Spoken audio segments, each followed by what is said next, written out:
President, Commissioners, it's now 10:45. Which means it's time for us to begin 2 work sessions here at the Ada County Highway District. And we'd like to welcome you all here. Our first work session will be a presentation from the Meridian Urban Renewal District. And it's going to have to do with some Northern Gateway and amended Union District improvements. And Todd Lakey, the Counsel for the Urban Renewal District, and Chris, are you going to be presenting too? Chris Stanley will be making the presentations. Take it away, Todd.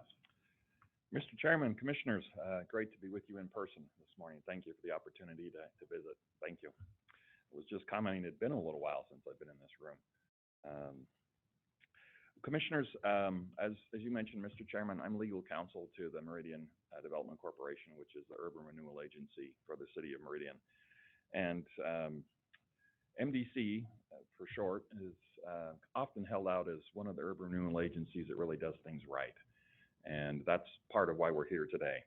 As you mentioned, Mr. Chairman, Chris will be handling some of the slides today as well.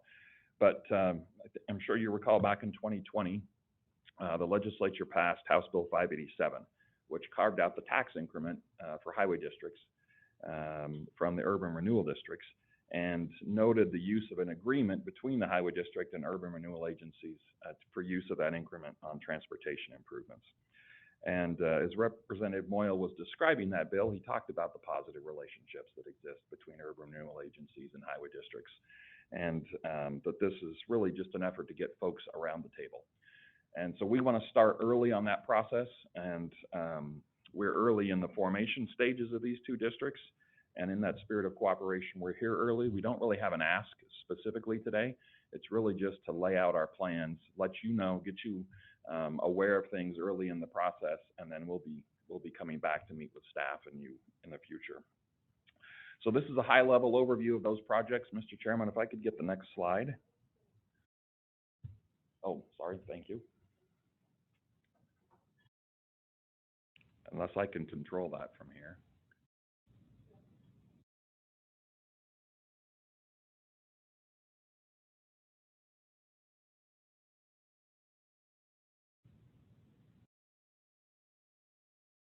Wonderful, thank you.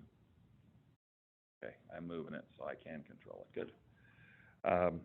In 2010, Commissioners, the City of Meridian, MDC and ACHD, and approximately 80 community members, business owners, and other stakeholders got together and put together a planning document called Destination Downtown. And MDC has an important role in helping to fund the public infrastructure aspects of that plan. And that's a key element of what we're proposing as we move forward in the future. Mobility was one of the foundational elements of that Destination Downtown plan. And as we're moving forward, these are the couple of items that we're looking at. It's a second amendment to our existing urban renewal plan for that downtown area, our original area. It will involve establishing a new Northern Gateway district and de-annexing that portion from the existing district, and then de-annexing and then annexing a portion around Idaho Street into an existing Union district. So these are the 2 areas, Commissioners, roughly. You can't see all of the Northern Gateway District. My next slide will show that. But we will be de-annexing portions of the original district. So that returns that increment that's been generated from those portions that we're de-annexing, returns it back to taxing entities like Ada County Highway District and others. And then we'll be annexing or forming a new district. So basically, that's the purpose, from my perspective, of an urban renewal agency, is to de-annex, get that increment back, and if you've got additional plans and projects, establish a new one. So as I said, you can see the outlines here. This is Pine, and then Fairview, and there's a portion on the next slide you can see up here that's an undeveloped parcel. That's the Northern Gateway, and then Idaho and Broadway. It's a kind of portion of that downtown area right by the park. I think if you've been downtown Meridian, you've seen some of the growth and development that's occurring. The Pacific Company's project and then the Galena project on the old UP property. It has a fence around it now, but there's things happening downtown, and MDC has been a part of that. Back up to my arrow again. So this is the northern gateway. There's that undeveloped portion that's going to be annexed into the city.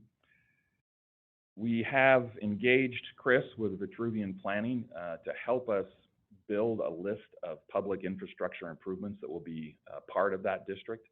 And you can see some of the examples that we're looking at the moment: 2.5 Street improvements, 3rd Street extension, Carlton Avenue improvements, some pathway improvements on Meridian, Fairview, and Cherry, and then some connectivity. But our plan, as I said, is this is a high-level presentation now. Our plan is to fine-tune that list with ACHD staff and then ultimately come back to you and go over those listed improvements and pursue that agreement. So next slide, and I'll turn it over to Chris at this point, and then I'll come back at the end.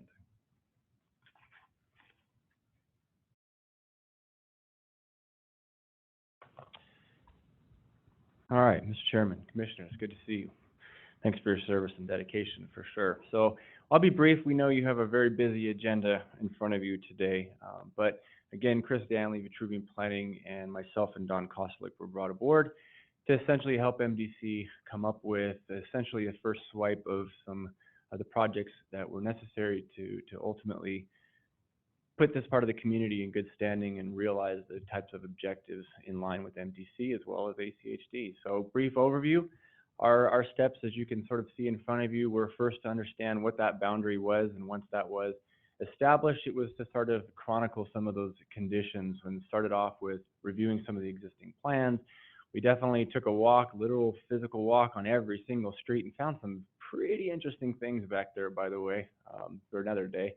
But encourage you to go take a look, some pretty interesting stuff. But found a lot of good things, a lot of opportunities, and ultimately that led to the determination of needs that, as mentioned, is going to be refined with all of you, of course, for ultimately that final bullet, which is to memorialize in a plan of action and move forward. Let's see. There we go. So again, just sort of an overview. Here's some of those plans and the policies that were considered. Certainly your own, some of the bike ped plans, as well as street-specific policies that are in place, as well as VRT, Destination Downtown, and some of the other Meridian documents. And so we basically tried to make heads or tails of all these things, understand where some of the alignment might be, and ultimately use those findings and results of that research to kind of go out and say, all right, what does it look like in the year 2021? What are some of our objectives that still make sense and ultimately move forward?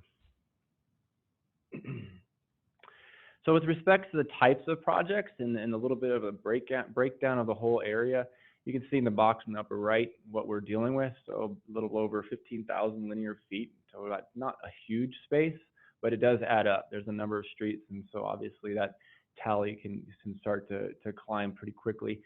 Total estimate was at about 11.7. I'm sure that number is not going to be 100% accurate in this crazy time of all the construction bids that you are all seeing, material costs and everything that's just kind of coming up and down. But at least it's a ballpark to start at this point. And you get a sense with the bullets of the types of projects that were discussed and are going to be in that ultimate document: curb gutter, sidewalks, utility, and so on and so forth. And then a breakdown with respect to the different types of projects as it pertains to the dollar amounts that are comprised of that total there towards the bottom, so you can kind of get a sense of how things break out with that. That is supposed to animate. It didn't animate. Oh man. Ultimately, can I move this? No, I can't move it.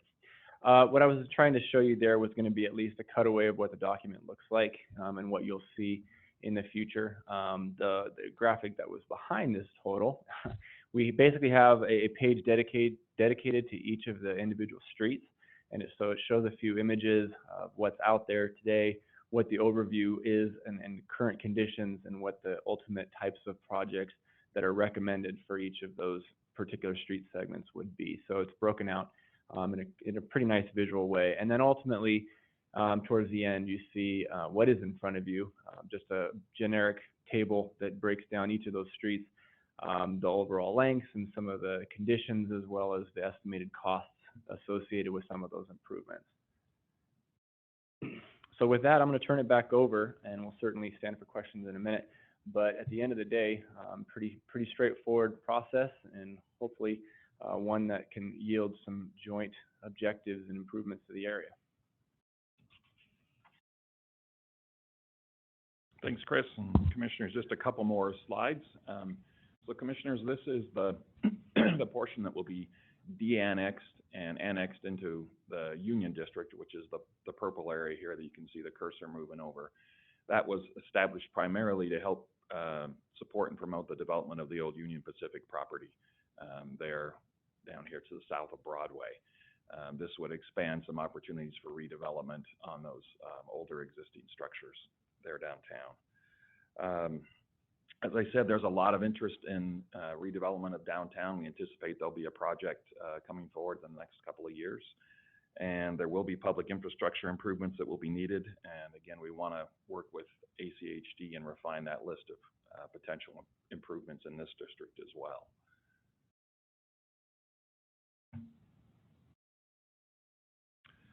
So in conclusion, Commissioners, we see some common goals with potential improvements in both of these districts. As I said, no specific ask today. We just want to keep you aware early in the process. As I said, MDC likes to do it right. And we'll follow up further with your staff and you as Commissioners as this thing moves forward on both districts. And appreciate your time today. And as the saying goes, we'll be back. Happy to answer any questions or whatever if you have them, Commissioners. I have a comment, Todd, and that's just to express gratitude for the fact that that you're approaching this whole thing exactly the way I like to see it. And this won't be the first time the only time I say this today, but you're approaching it with all your cards face up early, and we love that. Thank you, Mr. Chairman. Appreciate that. Yes.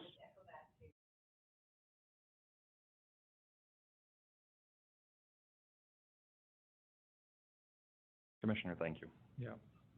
Mr. President and Todd and all of you, the whole team over at the Meridian Development.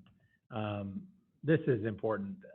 We have, with so limited tools for the cities and the highway district, being able to, I hope we can continue to use the urban renewal tool, because what it does is there's existing infrastructure and you're working to figure out ways of enhancing that value for all uses and provide a greater return on investment to the taxpayers who invested in that in the past and continue to invest in it to maintain it. And so I think this is really critical, and the kind of incremental improvements that happen along that is really important. I hope we can continue to work together and advocate for these kind of tools and more tools, so that downtown Meridian, downtown of the other cities in Ada County become the kind of vibrant return on investment that the taxpayers deserve. Thank you, Commissioner. Appreciate those comments as well. And thank you to Ashley and to Chris as well. Neglected to say that. Appreciate all your hard work. Dave, any comments? I'll take that as a no. And Alexis, you're not on yet. I think he's talking, but he's muted. There we go. Dave, you're muted in case you didn't know that. You can't move over there? Yes, can you hear me? Yes. Good. I don't have Did you any wanna- comments or questions. Okay, super. And Todd, Mic check. after all that, trying to Check. drag something out of Dave, we'll see you next time. Thank you. Gosh. Thanks, Todd. Okay, thank you, Good. Commissioners. Thank you. Appreciate it. Good to see you. Good to see you. Our next attempt to dragging something out of Dave will be a presentation from our bicycle and pedestrian safety initiative. And away we go. This is Meg McCarthy. She's our reasonably new Bicycle and Pedestrian Coordinator for the district. Right. Also her very first time presenting before us, so. Also right. Yeah, President Goldthorpe and Commissioners. I'm Meg McCarthy, the Bicyclist and Pedestrian Program Coordinator. And as you pointed out, yeah, this is my first time presenting, but I'm really happy to be able to be here presenting about something that's so positive. I'm here to tell you about the Bicyclist and Pedestrian Safety Initiative and the updates and deliverables that are attached to this effort that was created by the Commission. How we got here is partly from our Roadways to Bikeways plan, which was first identified in 2009 and amended in 2018. One of the objectives was to promote bicycling educational and safety programs and support encouragement programs. Previous years, ACHD planning has been approved to purchase materials that support education and outreach efforts. We have worked with Safe Routes to School and local law enforcement distributing bike lights and bike maps and brochures.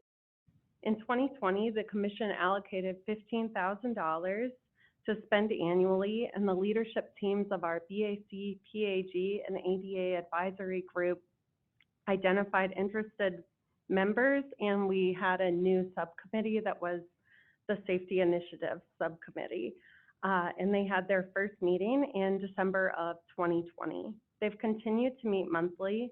Right away, the committee identified the need for a brand and slogan to help identify what the intentions were and to provide consistency in the projects moving forward.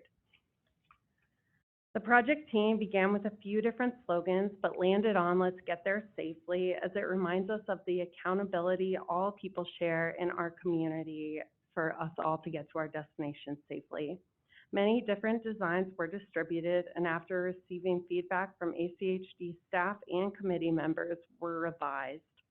In the end, this design was chosen for its simplicity, boldness, and playful design that includes a pedestrian, a cyclist, someone driving, an adaptive cyclist, and a person in a wheelchair, so everyone can see their mode choices reflected.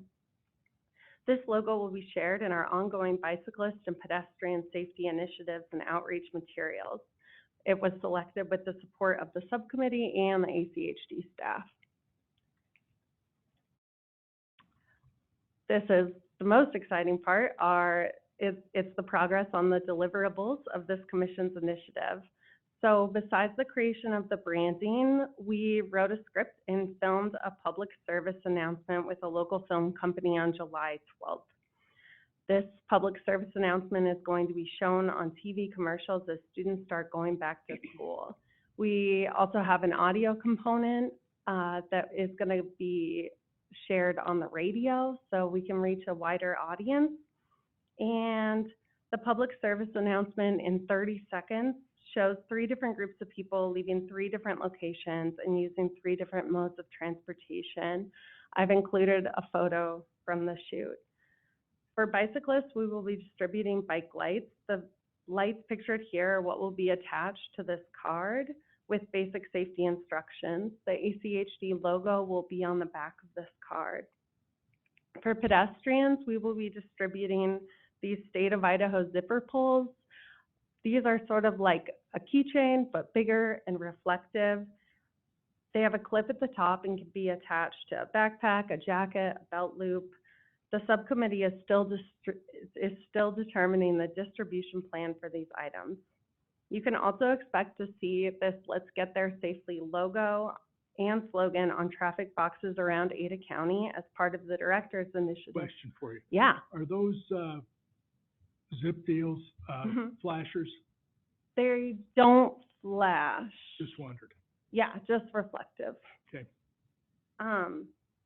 Yeah, so this will also be on traffic boxes, which is part of the Director's Initiative for ACHD branding. The themes are commuter rides, stormwater, and bicyclist pedestrian. The Bicyclist and Pedestrian Subcommittee will continue to meet and will determine the future efforts of this initiative under the Commission directions. It will depend on what the committee and the staff are hearing and what you want and are hearing from your constituents as the Commission. This year, we're focused on the deliverables of the brand and getting the general message conveyed along with the bike light distribution. On behalf of the team, we would really like to thank the commission for investing in this outreach and education effort. This is a huge piece of building safe facilities, so it's really important work what we're doing. Thank you for your time. I'll now answer any questions. You know, just a comment from me, one of the things that I have heard that's been slightly critical of our efforts in the recent years has been possibly a lack of some training materials and reminders and things like that for folks. So I am grateful that this is happening. It certainly isn't on an expensive nickel that you're doing it. And I know that it's going to make a difference. I heard just before this meeting that the last place that we striped over on Garrett, before we were even gone, kids were using the new safer facility. So that's, Right. in my opinion, that's what we're doing this for. So thank you very much. And Yeah. also a confession, I forgot my pen today. Oh, that's okay. That's right. 6.5. Okay. I'm taking a half point away from Todd Lakey, so Okay. sorry, Todd, wherever you are. But any comments or questions? I give you a 10, Meg. I Oh. think that's great. I think the ROI is amazing. One thing I just wanted to point out on the executive summary, you had that it was approved fiscal year 2021, and I just want to make sure that that's corrected, that it was last year that we did this, and certainly money well spent. And Yeah. Congratulations to you and your team for your hard work. Thank you. Thank you. Yeah. Mr. Commissioner, yes, I would agree with Commissioner May, a 10. Very good. The other is I keep hearing from people on my side of town how they appreciate the visibility of options that people have, both pedestrian and bicycle options. And the way they frame it, which makes sense, and that's how we frame it, is this gives people freedom. Even people who don't cycle, they prefer to drive. They say, I just know every cyclist who's able to get out there and safely commute is one fewer car in front of me at the light. The other is that good, safe cycling is a reminder that you need to be a good, safe driver too, and pay attention. So the visibility, the safety and the visibility of people who are making that choice to cycle, and I hope as it becomes safer, more will, is a reminder to us drivers, you know, that we are all sharing the same right-of-way. The right-of-way is not going to grow. There's more of us, so we're going to share it in ways. And I think this is, you've hit the nail on the head with this initiative. So thank you, Meg. Great. Great. Just a second, we might have a word from Dave. Oh, yeah. I just want to say thank you. All right, now, by way of clarification, because I feel like I'm getting a little bit ganged up on, if you watch the Olympics coming up here very shortly, you will see that in my favorite sport, which is swimming or diving, the perfect score is a 6. But these guys all use the metric system, so they go with 10s. We go with the gymnastic scores. Yeah, thank you very much, Yeah. Meg. Ted. Thanks, Meg. All right, we've got a little while before we begin our pre-commission, so we'll take a break. Kent, I just wanted to let you know I'm here. Okay, good. Did you bring your note for being late? Just kidding. Hey there. Hi, Mary. Hi, Dave. Hi, Jim. Hello.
Call the vertically challenged. I have a joke to tell you later.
Mr. President, Commissioners, good afternoon, or excuse me, good morning. It's now 11:30.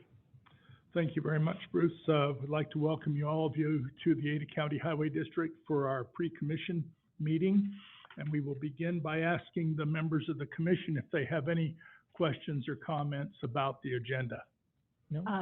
Mr. President, I do have just one question on consent agenda item number 3, and it's probably just semantics here, but it says that we're being asked to approve and execute blah, blah, blah, which will increase the original not to exceed agreement amount of $75,000. So it says which will increase, but it just states the current $75,000. Is there a new number? Because it's saying which will increase the original not to exceed agreement of $75,000. So are we increasing it, or is that just? We will be extending that for 1 year. The cost of the extension of the year is $75,000, not to exceed that. Okay, so we're not increasing the original not to exceed agreement of $75,000. That's how it reads, so, pardon? Okay, so that was just, like I said, it's probably just semantics, just the way it was worded. Good catch, good question. Thank you. You know me, Any I others? read it all. Any others from Zoom land? Okay, then, that being the case, we'll go into the director's report. Thank you, Mr. President, Commissioners. First, we have several introductions of new team members. Shandy, would you like to start, please?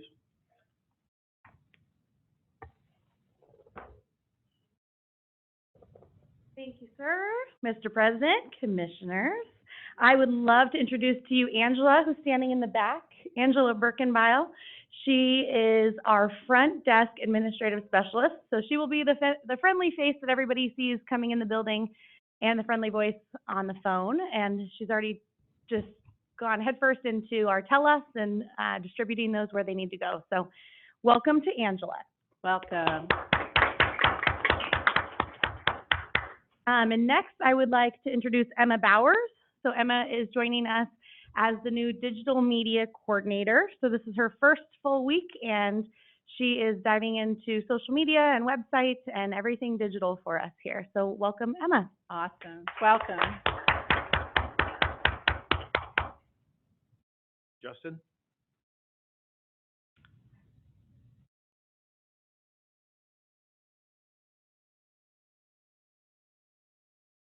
Mr. President, Commissioners, it's really my pleasure to introduce our new project manager, Amber Morales. I believe she's Welcome. has a background in landscape architecture. She did her undergraduate and her graduate work at the University of Idaho. So we're really glad to have her on board. And she Go brings Vandal. I'm not going to say go Vandal. I've got a Boise State too. Just wanted to make sure that you saw her and met her, and she'll be presenting to you in the future on projects that we have, the mini projects that we have. Thank you. So I do have a Welcome. question. Yes. Will she be the one responsible for beautifying our swales? Well, that's a big responsibility, sir. I'm she's not going to already done place it. that on her.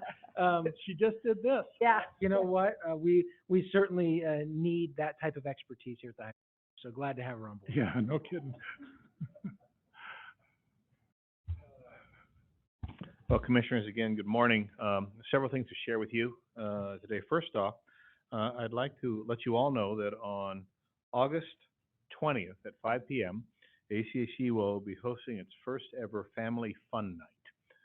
It'll be out at the Settlers Park. We'll make sure that you have all the information that you need across the board, but there'll be hot dog burns, refreshments, all sorts of family fun challenges to include showing of a movie, Raya and the Last Dragon. Is that right, Stacy? Raya, whatever Yeah, whatever it is. This is what day? What day? It's the 20th of August. And so it's, we know this is going to be a huge success for all the team. And again, it's something different that we're going to try and focus on families here at the Ada County Highway District. Is there a time? Did you say a time? Starting at 5. 5. Mm-hmm. Thank you.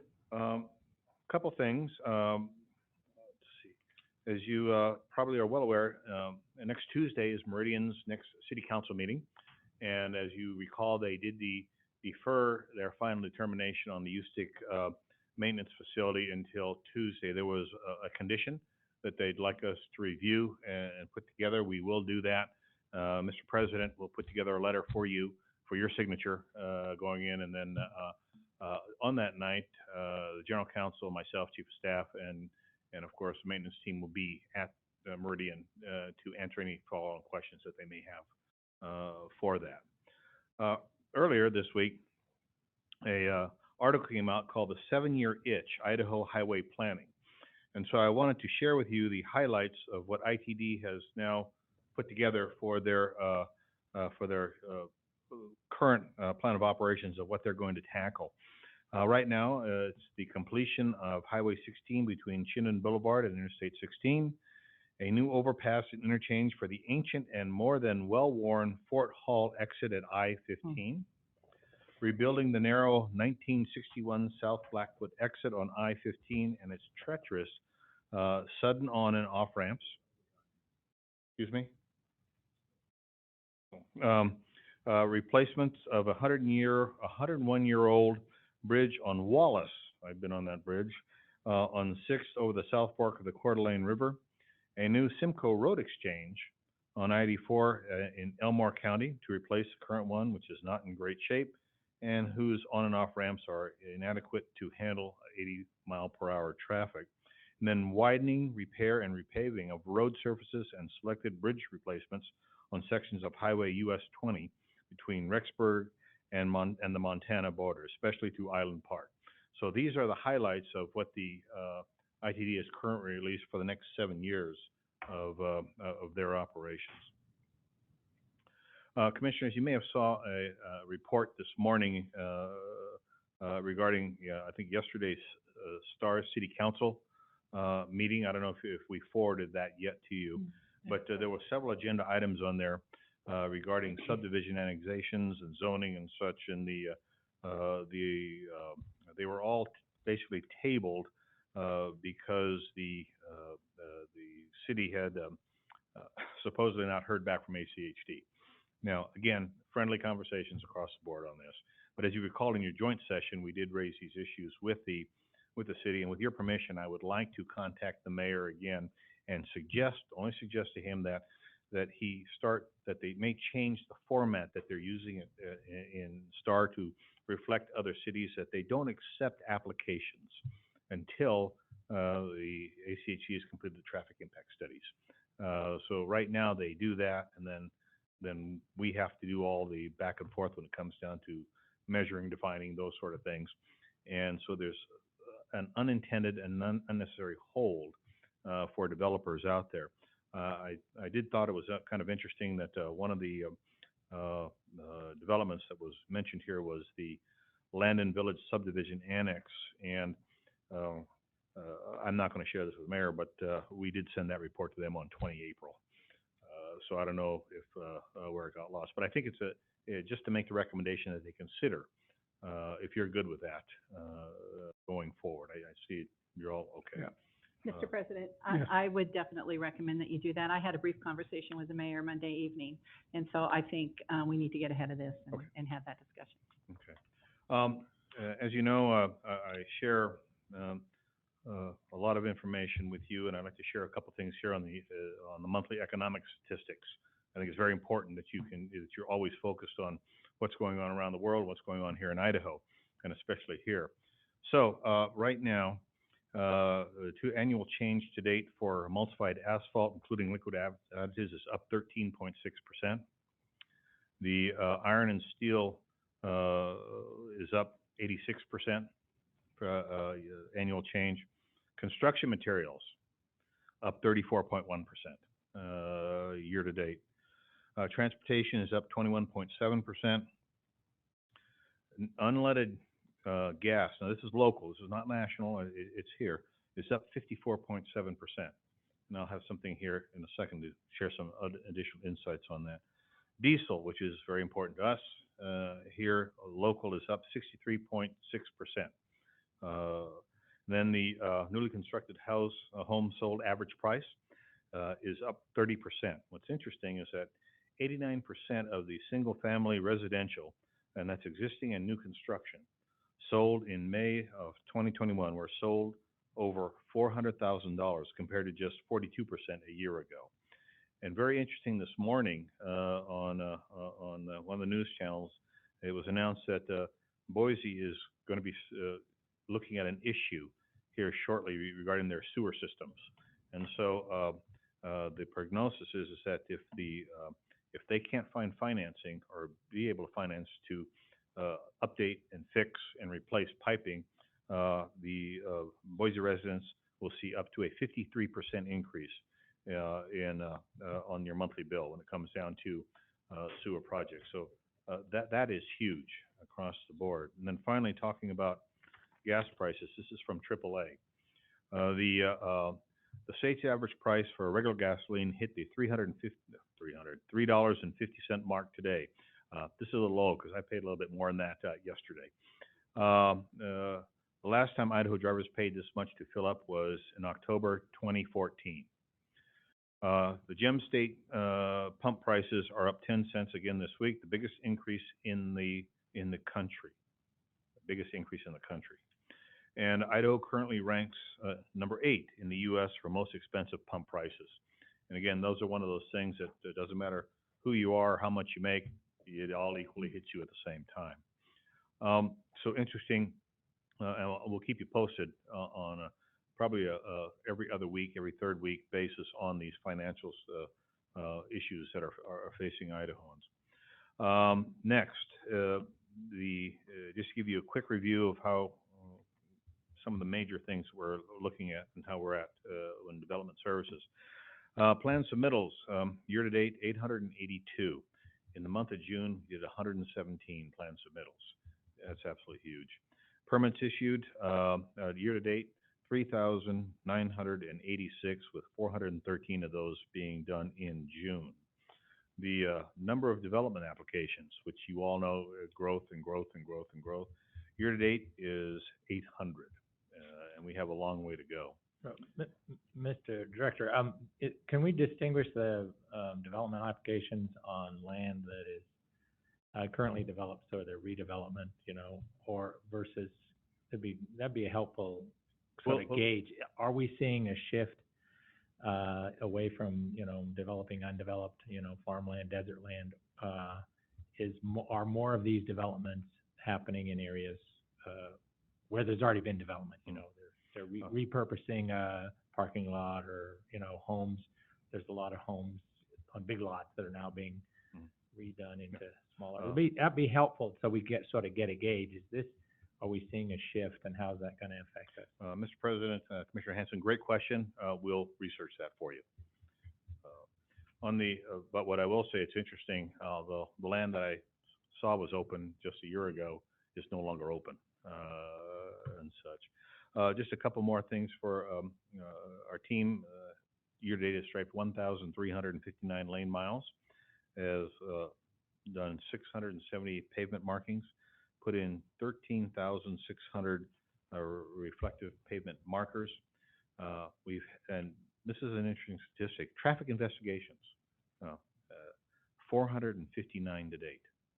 459 to date. Traffic control permits issued, 3,768 to date.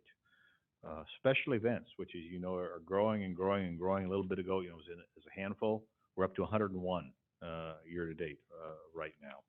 So it continues to grow and grow and grow. A couple things for you on our projects, plans and projects team. Year to date, we have completed 4 more Safe Routes to Schools applications, which is always tremendous. So cumulative at this point, we have 106 that have been completed across the board, which is absolutely tremendous. We've repaired 10,082 feet of linear feet of sidewalk. We've repaired 97 pedestrian ramps. We have installed 30,610 linear feet of new sidewalks, community programs, and such. We've installed 166 new pedestrian ramps, and we've allocated $2.4 million in ADA compliance expenditures year to date, and such, which is absolutely tremendous. Your arterial pavement condition index is at 82. Your collector index is at 79. Your residential index is at 80, which again is all very good when it comes across the board. And then finally, your right-of-way team, which has some of the toughest jobs in the district, year to date has made 74 offers as we continue to work through operations. So, commissioners, with that is my director's report. I stand in for any questions you might have. Bruce, or Mr. Director, just a question, the largest single property that has been undeveloped in the city of Boise is now up for sale. It's called the Simonich property, West Victory. That's not the Victory east of the, west of the freeway. It's actually in the old Vista neighborhood area. And it's up for sale. It would be good to keep tabs and find out what, as the city moves forward, so that we're aware that this is an old neighborhood. The neighborhood is very concerned about what might happen out there. And obviously, we have great concerns about ensuring there's connectivity and there's opportunities to put in facilities in conjunction with it. So I just want to sort of put a little red flag out there that the single largest undeveloped property within the city of Boise went up for sale this week. So we'll put it on the radar scope. Yeah, keep close tabs on that so that we can be involved on the front end and not reacting on the back end. And I know the neighborhood is very, very concerned about what might or might not happen out there. Mr. President, Commissioner Hanson, we'll look into that this week and see if we can give you a very quick 100,000 foot. It may be ages before it's sold. I'm sure they're asking for a lot. Mr. President? Just a second, Alexis, so that 6,000 feet of new sidewalk, was that new sidewalk or replacement sidewalk? New, okay, good. Because I just remember in the last year or two, we had that rather large number of 400 and some odd miles of sidewalk gaps in the county. Mm-hmm. Yeah, thanks. Yes, Alexis. Thank you, Mr. President. Director, I have a similar question. I was just curious, the numbers sound great, but I don't have anything to compare them to. So are those numbers that you listed off, I mean, how are we doing compared to last year or the year before in terms of, the ADA piece, the sidewalk, all of those elements? It would be really helpful to know when you're listing those off, how does that compare historically, or to President Goldthorpe's point, like we had this many linear feet of sidewalk gaps and now we've closed it to this much and that sort of thing. Do you happen to have those numbers by chance? Mr. President, Commissioner Pickering, yes, the average increase in all of those areas I talked about is about 30 to 35%. And is that on par with previous, or are we ahead of schedule? We're ahead. Okay, thank you. But again, please don't misunderstand. There is a tsunami, though, that's right here, and there is just a tremendous amount to do. And I can tell you from my own personal observation and experience here that 5 years ago, we were almost starting with snake eyes on some of these projects that we're doing so well in now. We're making such large advances in, specifically ADA signals, sidewalk gaps,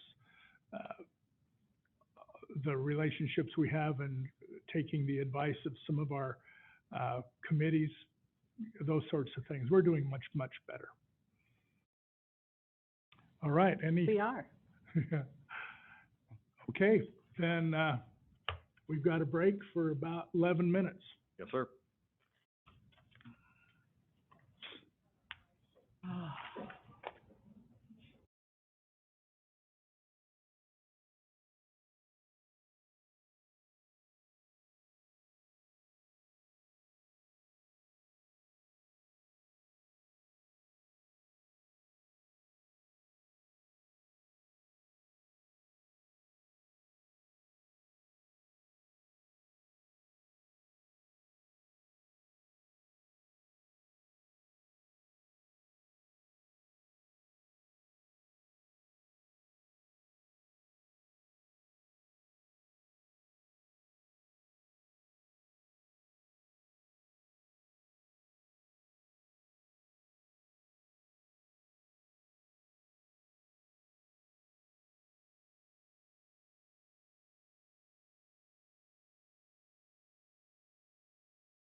Mic check, check, mic check.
Mr. President, Commissioners, good afternoon. It's now 12 o'clock.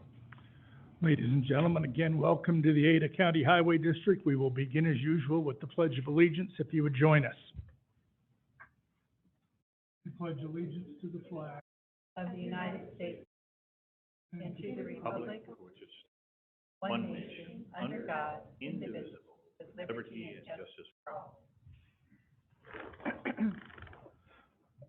Again, thank you. We will begin the meeting, hopefully with a motion to approve the agenda.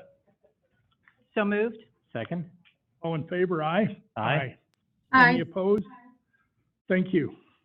Motion is accepted and approved and passes. Now we'll go on to the consent agenda. The items on the consent agenda are considered to be routine and will be enacted by one motion. There will be no separate discussion on these items unless a commissioner or a citizen so requests, in which case the item will be removed from the consent agenda and placed on the regular agenda. All consent agenda items are commission action items unless otherwise noted. Is there a motion to approve the consent agenda? So moved. Second?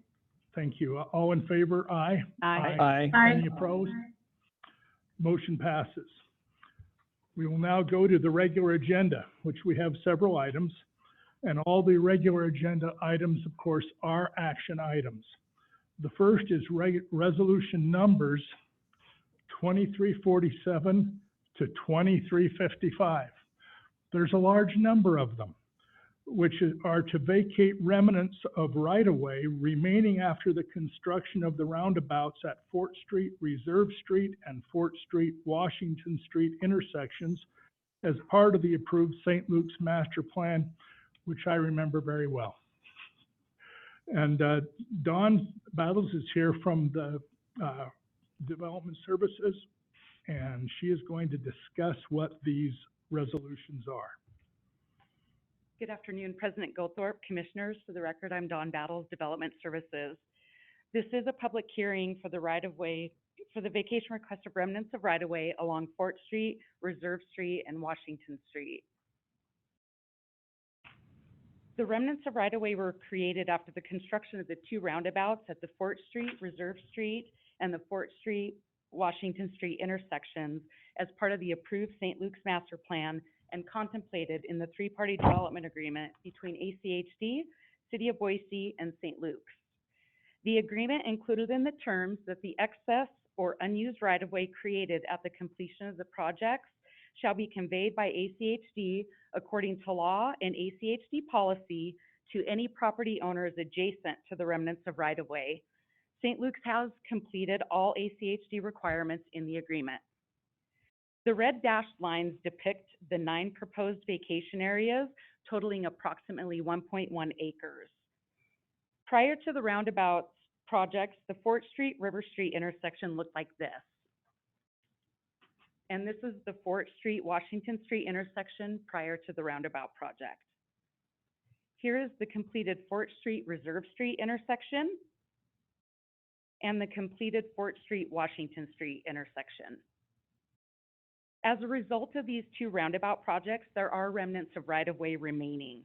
This map depicts the remnants of right-of-way abutting 5 parcels along Reserve Street.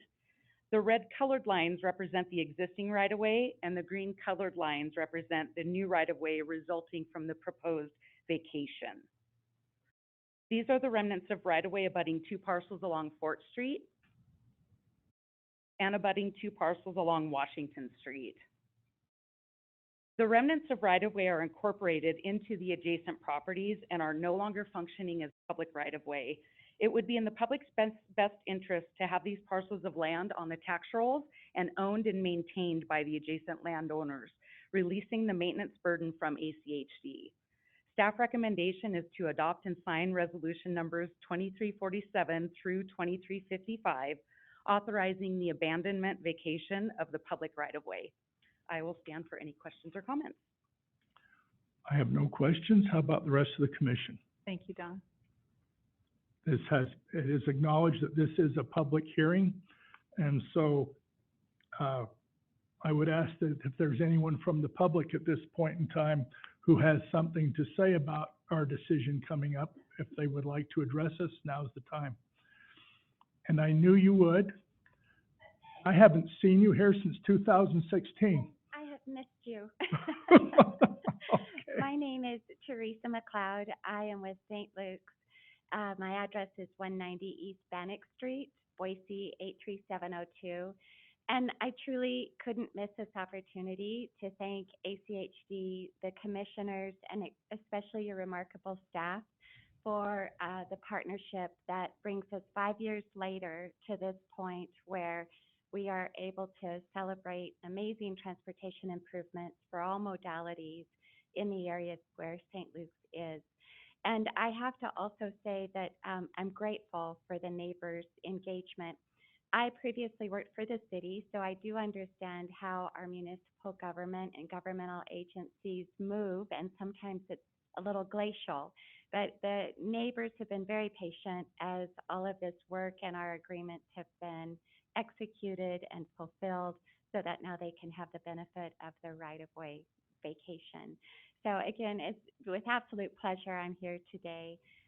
Thank you for a remarkable journey, and I fully endorse the action in front of you. Thank you. Thank you. And a little bit more of memory lane. I remember when I presided over that hearing, my resource binder was this high.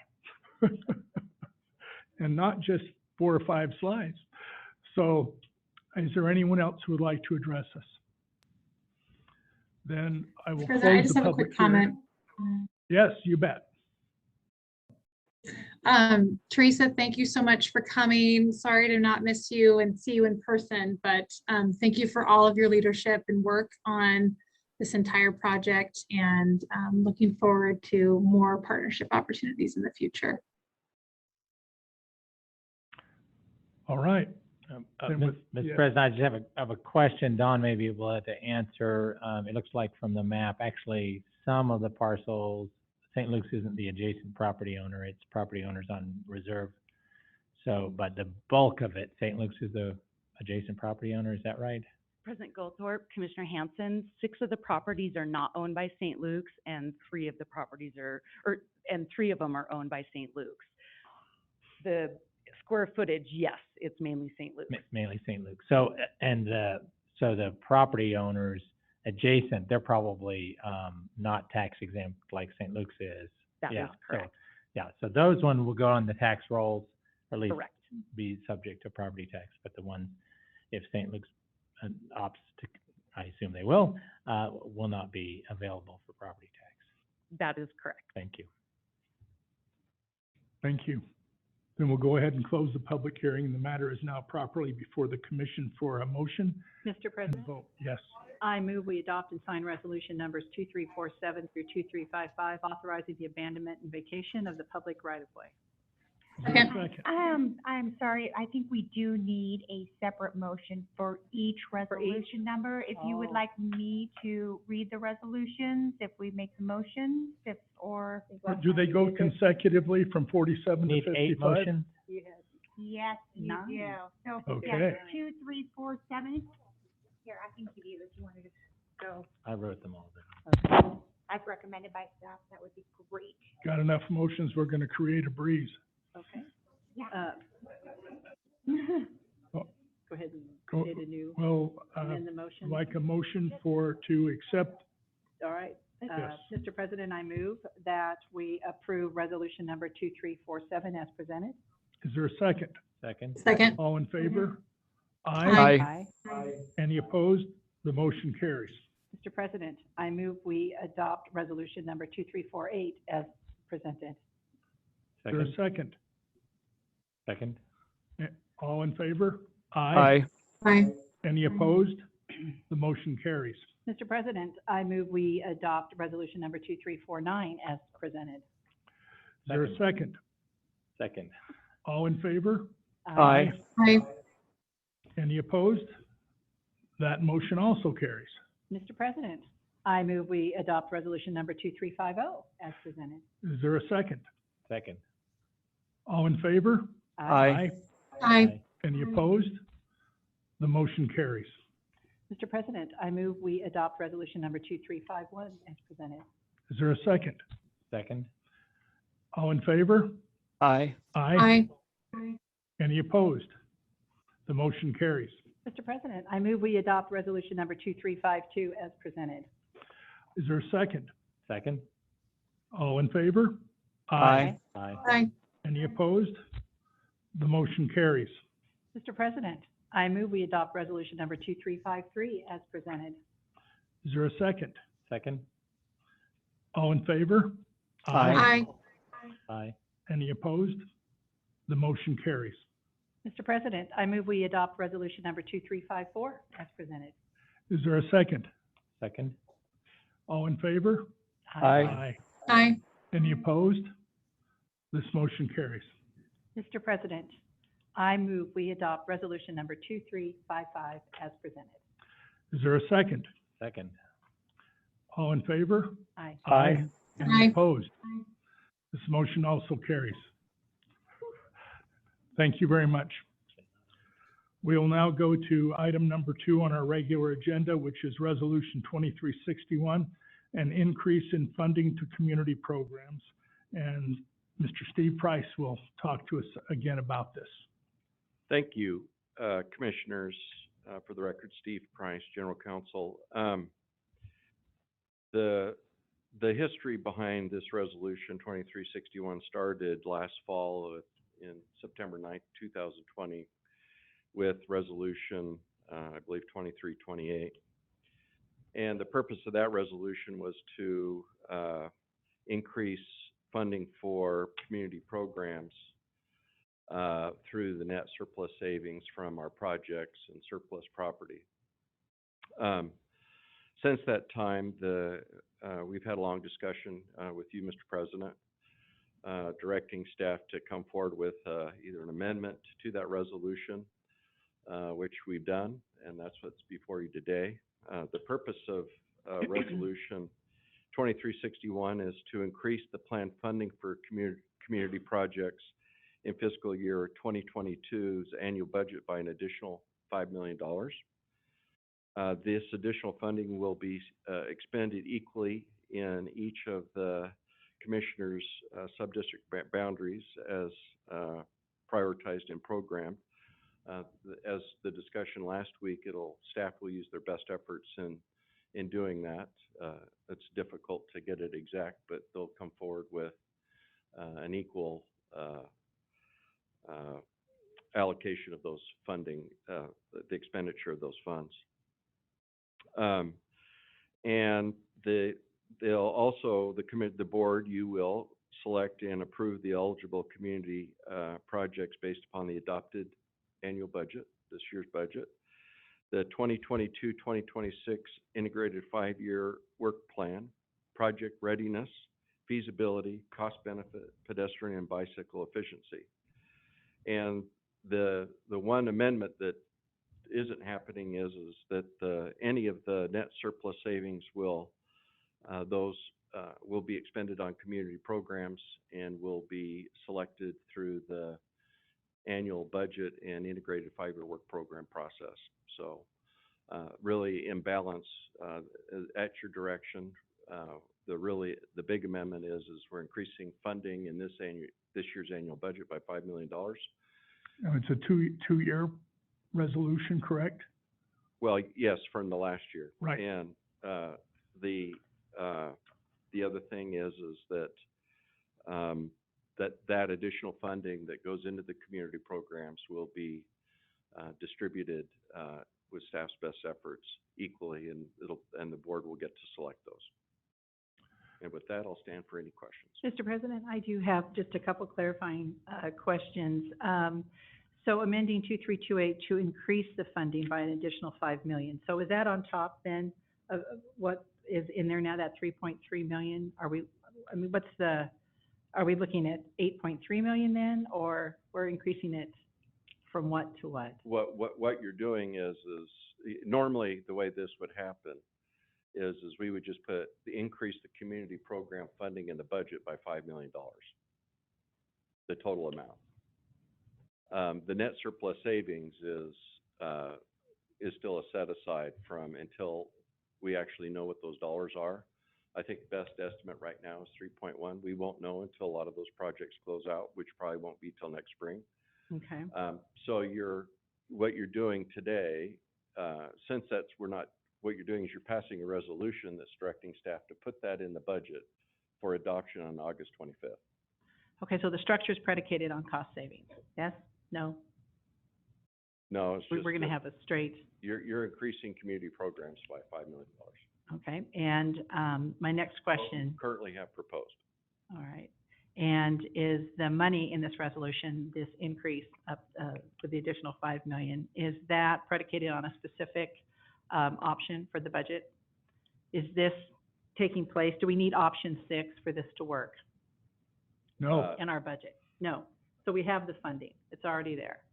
Okay. Well, most certainly, you tell us what to do in community programs by increasing it. We'll make. Okay. Christine will get the budget to balance. I know she will. I know she will. All right, Yeah. thank you. Thank you, Yep. Mr. Price. Are there any other questions for Mr. Price?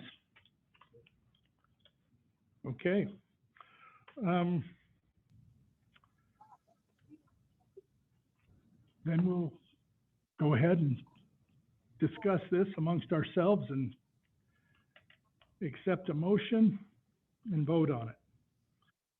Dave, Alexis, do you have President? any questions, comments, or yes? Yes, I do have some comments on this one. And I think, I believe you all saw the message that I sent, I believe it was late last week, about the budget and some general thoughts. My concern, personally, I would be in favor of actually reducing our community programs budget amount and transferring additional funds into roadway projects. It's not that these community programs aren't good things. It's just that they are, admittedly, the roadway projects need to take a higher priority, in my opinion.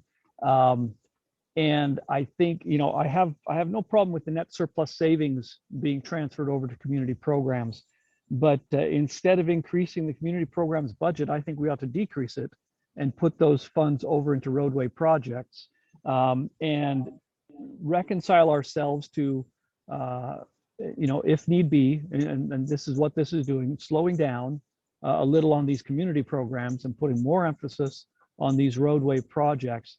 And I say that because really that's where the bulk of our demand is. That's where the bulk of our need is in the county. And we've got so many of these, 2-lane roads that need to be widened and improved and brought up to the current demands that, for example, this additional $5 million that we're proposing to put into community programs, that would fund the expansion of a mile of one of our collector or arterial roads. And that's the kind of thing that I believe has a greater need in the district right now. And so, admittedly, that would slow the speed of our community programs, but I think that would be a prudent thing to do right now, especially given the fact that, and we'll have this discussion later, the fact that there is really no, appetite for raising taxes in the district. And until we can get additional funding for these roadway projects, we have more and more mounting congestion issues that we're not dealing with, or at least we're dealing with very slowly. I'd like to see us speed up the rate at which we deal with these things. And that's why I'm opposed to this additional funding for community programs. And frankly, I think we should do the opposite and not only not increase it, but decrease it a certain amount and put those funds over into the roadway projects. Okay, thank you. Is there any other comments from the other commissioners? Mr. President, Yes. I do have a comment. I do think our community programs are definitely important and critical to all of our citizens out there that we serve. However, to Commissioner McKinney's comment, with our discussions about the budget and, saying that we have all these shortfalls, I'm wondering if allocating an additional $5 million to a line item before we've had our discussion as to what option we're going to be going with, this may be a bit premature. So that would be my concern on this. Thank you. Mr. President? Yes.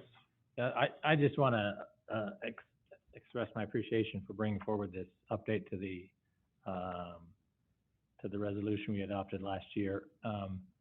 And actually, I think Commissioner McKinney's concerns about the needs for the roads in his area, areas that can be expanded. We actually have a surplus. We have quite a bit. We have a growing amount of money in our impact fees. And you will remember when it was negative. But we now have estimating up to $8 million in impact fees. And all of those things that he describes are impact fee eligible. And so I think it's really very important. We're going to actually deal with another issue going down the road is, do we have enough of those projects that he describes? Because we can't just hold on to this $8 million if it continues to grow, because we're collecting impact fees. I think the bulk of the needs are the assets we have. We have, I think, somewhere between 3 and 4 billion, I'm looking at Christine, in assets that we have an obligation and owe to the taxpayers that we must maintain. I know the temptation always is to defer and postpone enhancements and reinvestments in those assets. And that's what community programs does. It takes current assets and reinvests so they're of greater value. And in fact, we've seen what happens when we reinvest in our existing assets is then private businesses and homeowners invest in their properties adjacent to them, and they're used. So it actually enhances our ability to meet the needs of future generations because our tax base is stronger. So this makes a whole lot of sense. Obviously, I'd love to see it actually be more, given the fact that, and it should just, in fact, I would suggest it should tag with however much, it would just tie to however much we have in our impact fee balance. We would have an equal amount in our community programs balance, but that's for another day. But I think the $5 million gets us to a certain point, and I just want to appreciate that's in there. There's a tremendous amount. I can walk you through lots and lots of neighborhoods. I know all 5 of us can, of areas there where we have deferred investment. So I appreciate this. Thanks. Mr. President, Yes. I agree with several of the points that Commissioner Hansen has made. However, I think we are kind of contradicting some of the messaging we've been putting out about how we are lacking funding for certain projects, and we are considering a 24% tax increase to hit the citizens of Ada County with. And before we even have that discussion, we're talking about allocating an additional $5 million. I just think the timing right now is off, and I would like to see what direction we're going with our budget and get all that locked down before we start talking about adding additional funding for different programs. And I'm not negating the fact or the importance of community programs. I just want to get us on the same page and settled as to the direction we're going with our budget.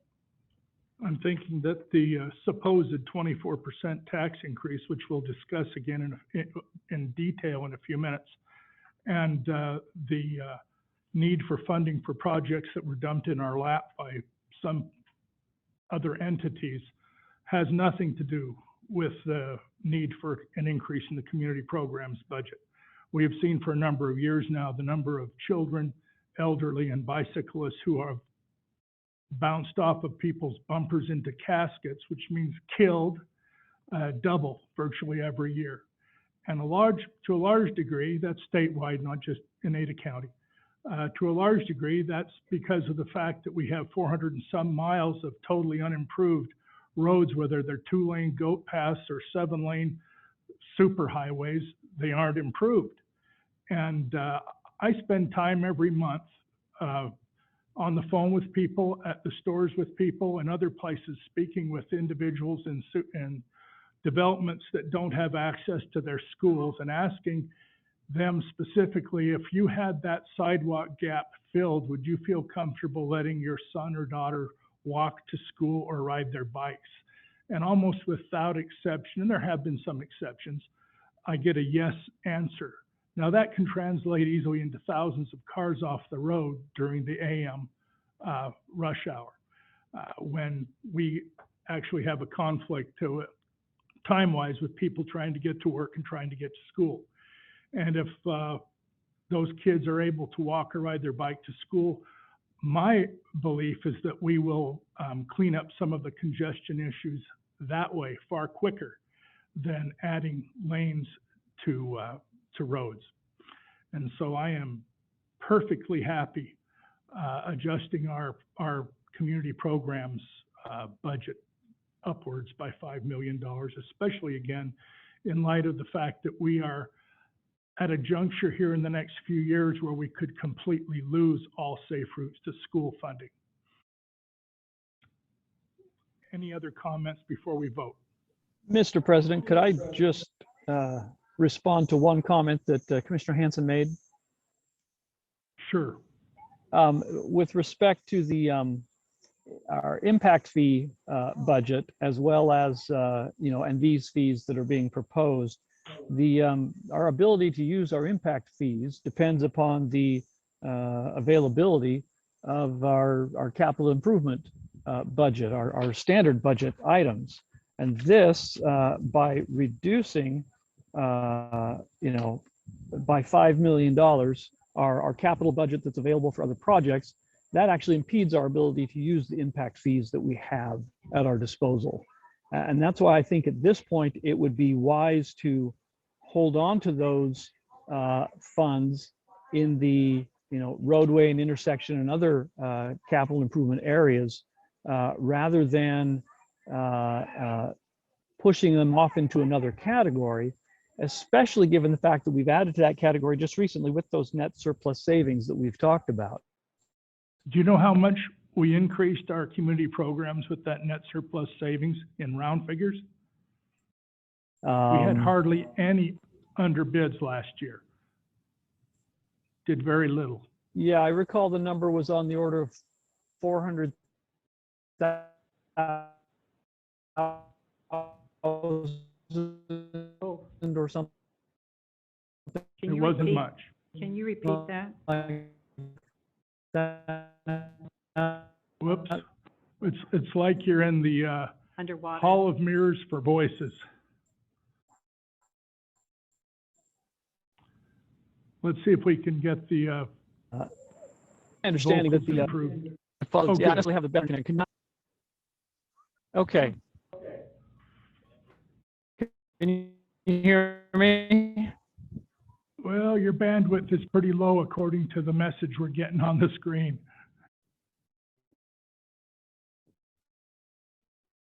I'll make one comment as we're trying to fix that. Yeah, And okay. that is I just that think my the, comment. Go ahead. Okay, have you got me now? Yes. Okay. Well, I just think it would be prudent to hold off on making any kind of increases in that fund. And I think I've already said my piece on that. Okay, it might Mr. be President? prudent, but it wouldn't be accurate. And that's because the CIP is not at all impacted by this transfer of funds to the community programs because the CIP, it doesn't change. And our budget is increasing one way or the other. So it's not a matter of lowering our ability to collect impact fees. Alexis? Yeah, Mr. President, thank you. I really appreciate the effort and work that you did to create this resolution. I also appreciate the effort to make this equitable amongst the districts. As somebody that has a lot of older roadways that ACHD inherited that lacks a lot of safe connections, this type of funding is really, really critical and is an absolute need in my community.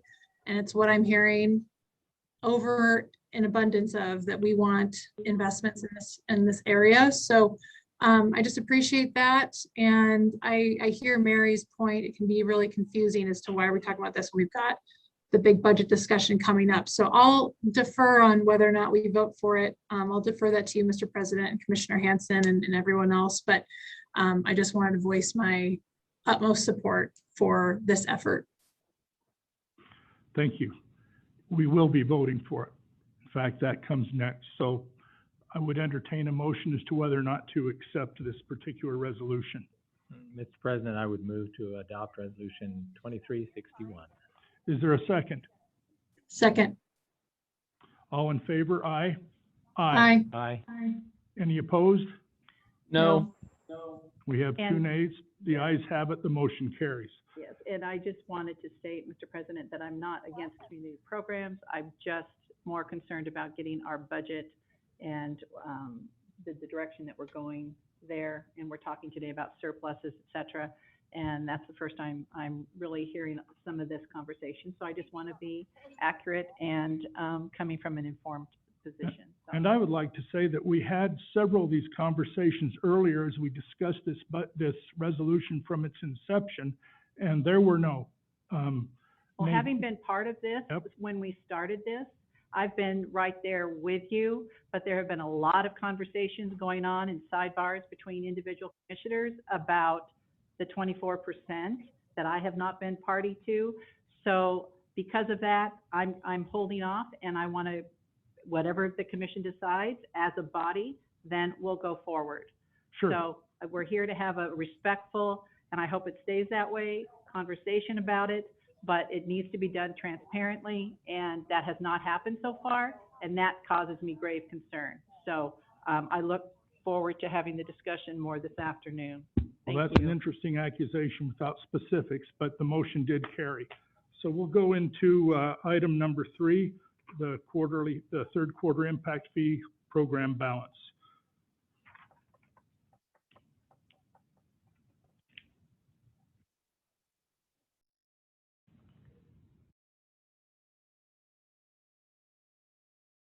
Mm-hmm. I'm new here.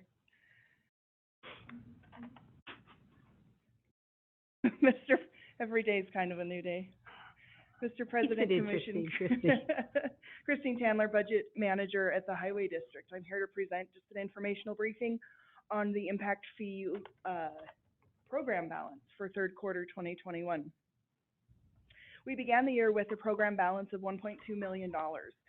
Through the end of June, we've collected nearly $20 million and spent about $13 million, giving us an ending balance of $8 million in the program balance. The main impact fee projects that we've expended funds on thus far are Cole and Victory, 10 Mile McMillan to Chinden, which was done in partnership with Costco, the Eagle Amity roundabout, as well as the Victory Road, and then the Maple Grove project widening. The extraordinary impact fees began the year at about $2.2 million, and we $2.7 million. We will begin to see some expenditures on those as developments continue out in Dry Creek. And in accordance with Ordinance 246, I report the impact fee program has a balance of $8 million. Any comments or questions? Do you know if that $8 million is programmed to be used by the end of the fiscal year? It will not be spent by the end of FY21. Okay, that's what I thought. I was asking on purpose. Positive balance. Yes, okay, thank you. Can I do this from here? Ooh, do you want to do it, Ken? So I don't just disconnect the meeting.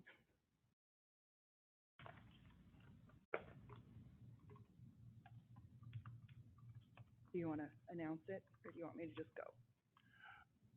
Oh, hey, you're doing double duty. You just can't get rid of me. Well, okay, Christine, she's going to handle also item number 4, which is our fiscal year 2021 second budget adjustments. All right, again, for the record, Christine Tandler, Budget Manager at the Highway District. I am here for a decision briefing to approve the second budget adjustments for fiscal year 2021. The approved revenue budget is $143.8 million. That does include all of the adjustments done in January with our first adjustments. We're anticipating an increase in our impact fee revenues of about $3 million. We do have federal aid and cost share revenue adjustments increasing. That does include $360,000 that we got related to the CARES Act funding for those school AI beacons. On the equipment disposal, this has to do with just the market right now, as well as we are keeping some of the equipment originally planned to be disposed of for the U-Stick site to alleviate some of those upfront costs. We have a proposed revenue of $148 million. Pardon me. The operational budget is projected to go down just under $2 million. Biggest adjustments there are related to our maintenance activities, liquid asphalt and flagging. This has to do with the fact that we joined to do one team of the chip seal area. Caused by our inability to attract quality talent to have 2 teams functioning, correct? Yeah, they're very talented. My son was very excited to see them come down our street. He was very excited. On the capital budget, we did start our approved capital budget after first adjustments was $78.8 million, proposed to decrease to $72.76 million. We do have the land purchase programmed that should close by the end of September. A bulk of the reductions in professional services and construction are related to rescheduled projects. There was a list of rescheduled projects attached to the staff report. This just has to do with schedules that change, and it's just our best guess so that we can continue to program appropriately to when the funds are going to be expended. And then as mentioned previously, the resolution 2328 adjustment. This does show $4.6 million reduction in FY21. The current estimated is right about 3.3 million because we'll need some of those funds to complete those projects in FY22. So it's a net of those. However, those projects, until they're finally complete, substantially complete, which could happen anywhere between October and maybe March, we won't know what the full and final amount is on those. A proposed capital budget of $72.8 million. This is showing a summary of the expense budgets, $136 million. So in summary, we have a proposed revenue of $148 million and proposed expenditures of $136 million, with proposals of $5.9 million being in rescheduled projects. You will see these in the FY22-23 budget. The resolution projected balance, and then reserving $1.4 million for site development. I think I have another slide. Staff recommends approval of the second budget adjustments as outlined in the staff report. I will stand for questions. I have none. No, I just want to appreciate you, Christine. I do want to appreciate that, you know, most of these projects being rescheduled and moved out are the big ones. There's a lot of big ones. Right.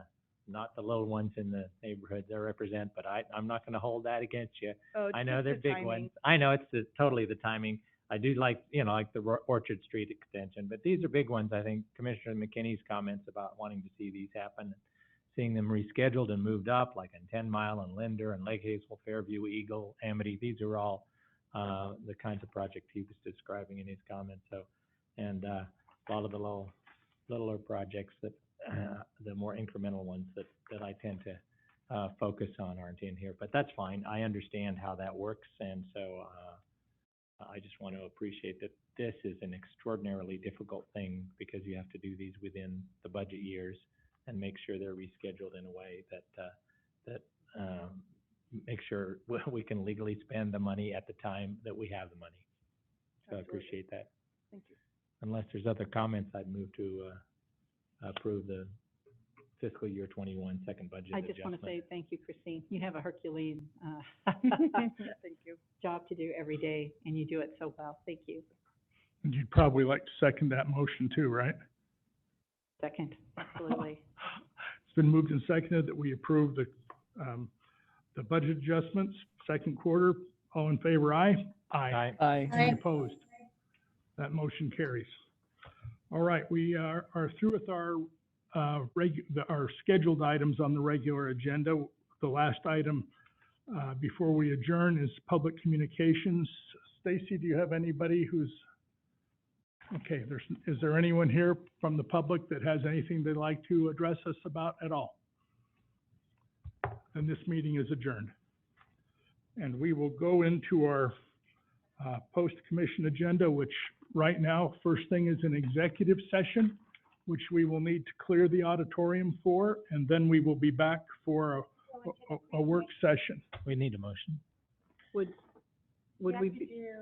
So we can either clear the auditorium or we could, the commission, and we could go into the pre-commission room. Okay. Can we get Commissioner McKinney and Commissioner McKinney and Commissioner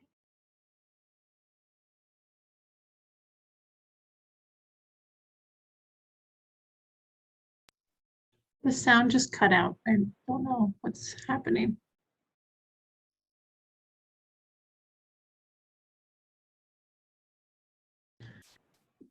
Mr. President, we can't hear you. Oh, now we can you can. hear me now? Yes. Okay, we need you to log off of our commission meeting Zoom link and log back into the executive session link. Thank you.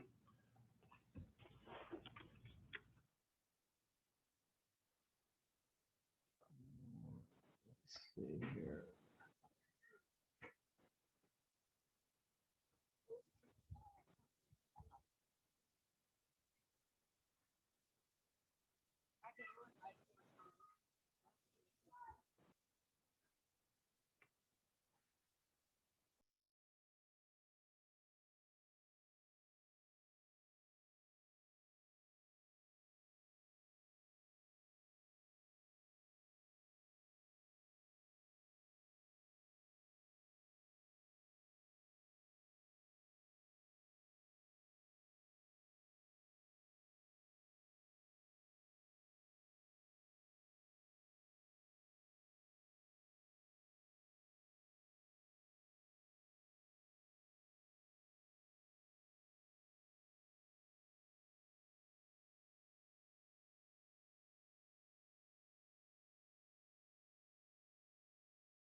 Commissioner McKinney?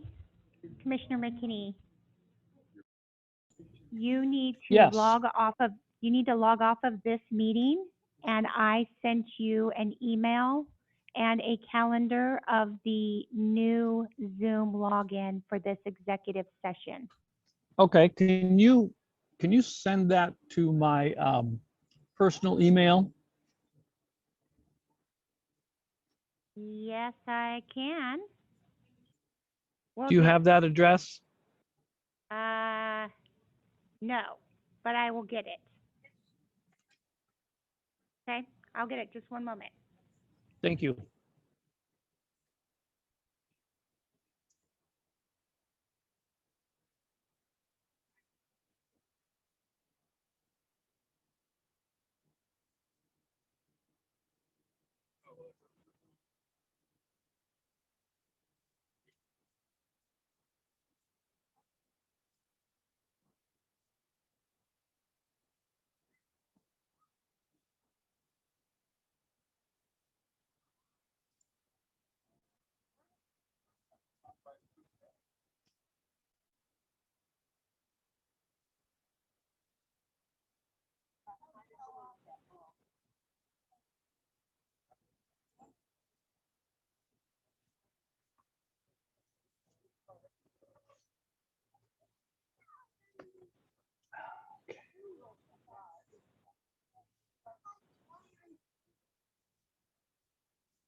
Okay.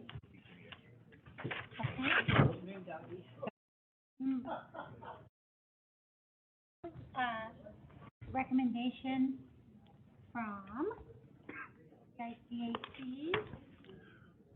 Okay, ladies and gentlemen, thank you for your patience. We will begin this second work session, which has to do with our budget. And as we do this, I have because of the events of the last couple of weeks, I have a comment that I would like to make to set the stage for this. Mr. President, would you mind holding until the other two commissioners are on the? Oh, I thought they were here. I'm sorry. Oh, they're in the waiting room. They're in the waiting room. Waiting on me, waiting on me. Okay, they are joining.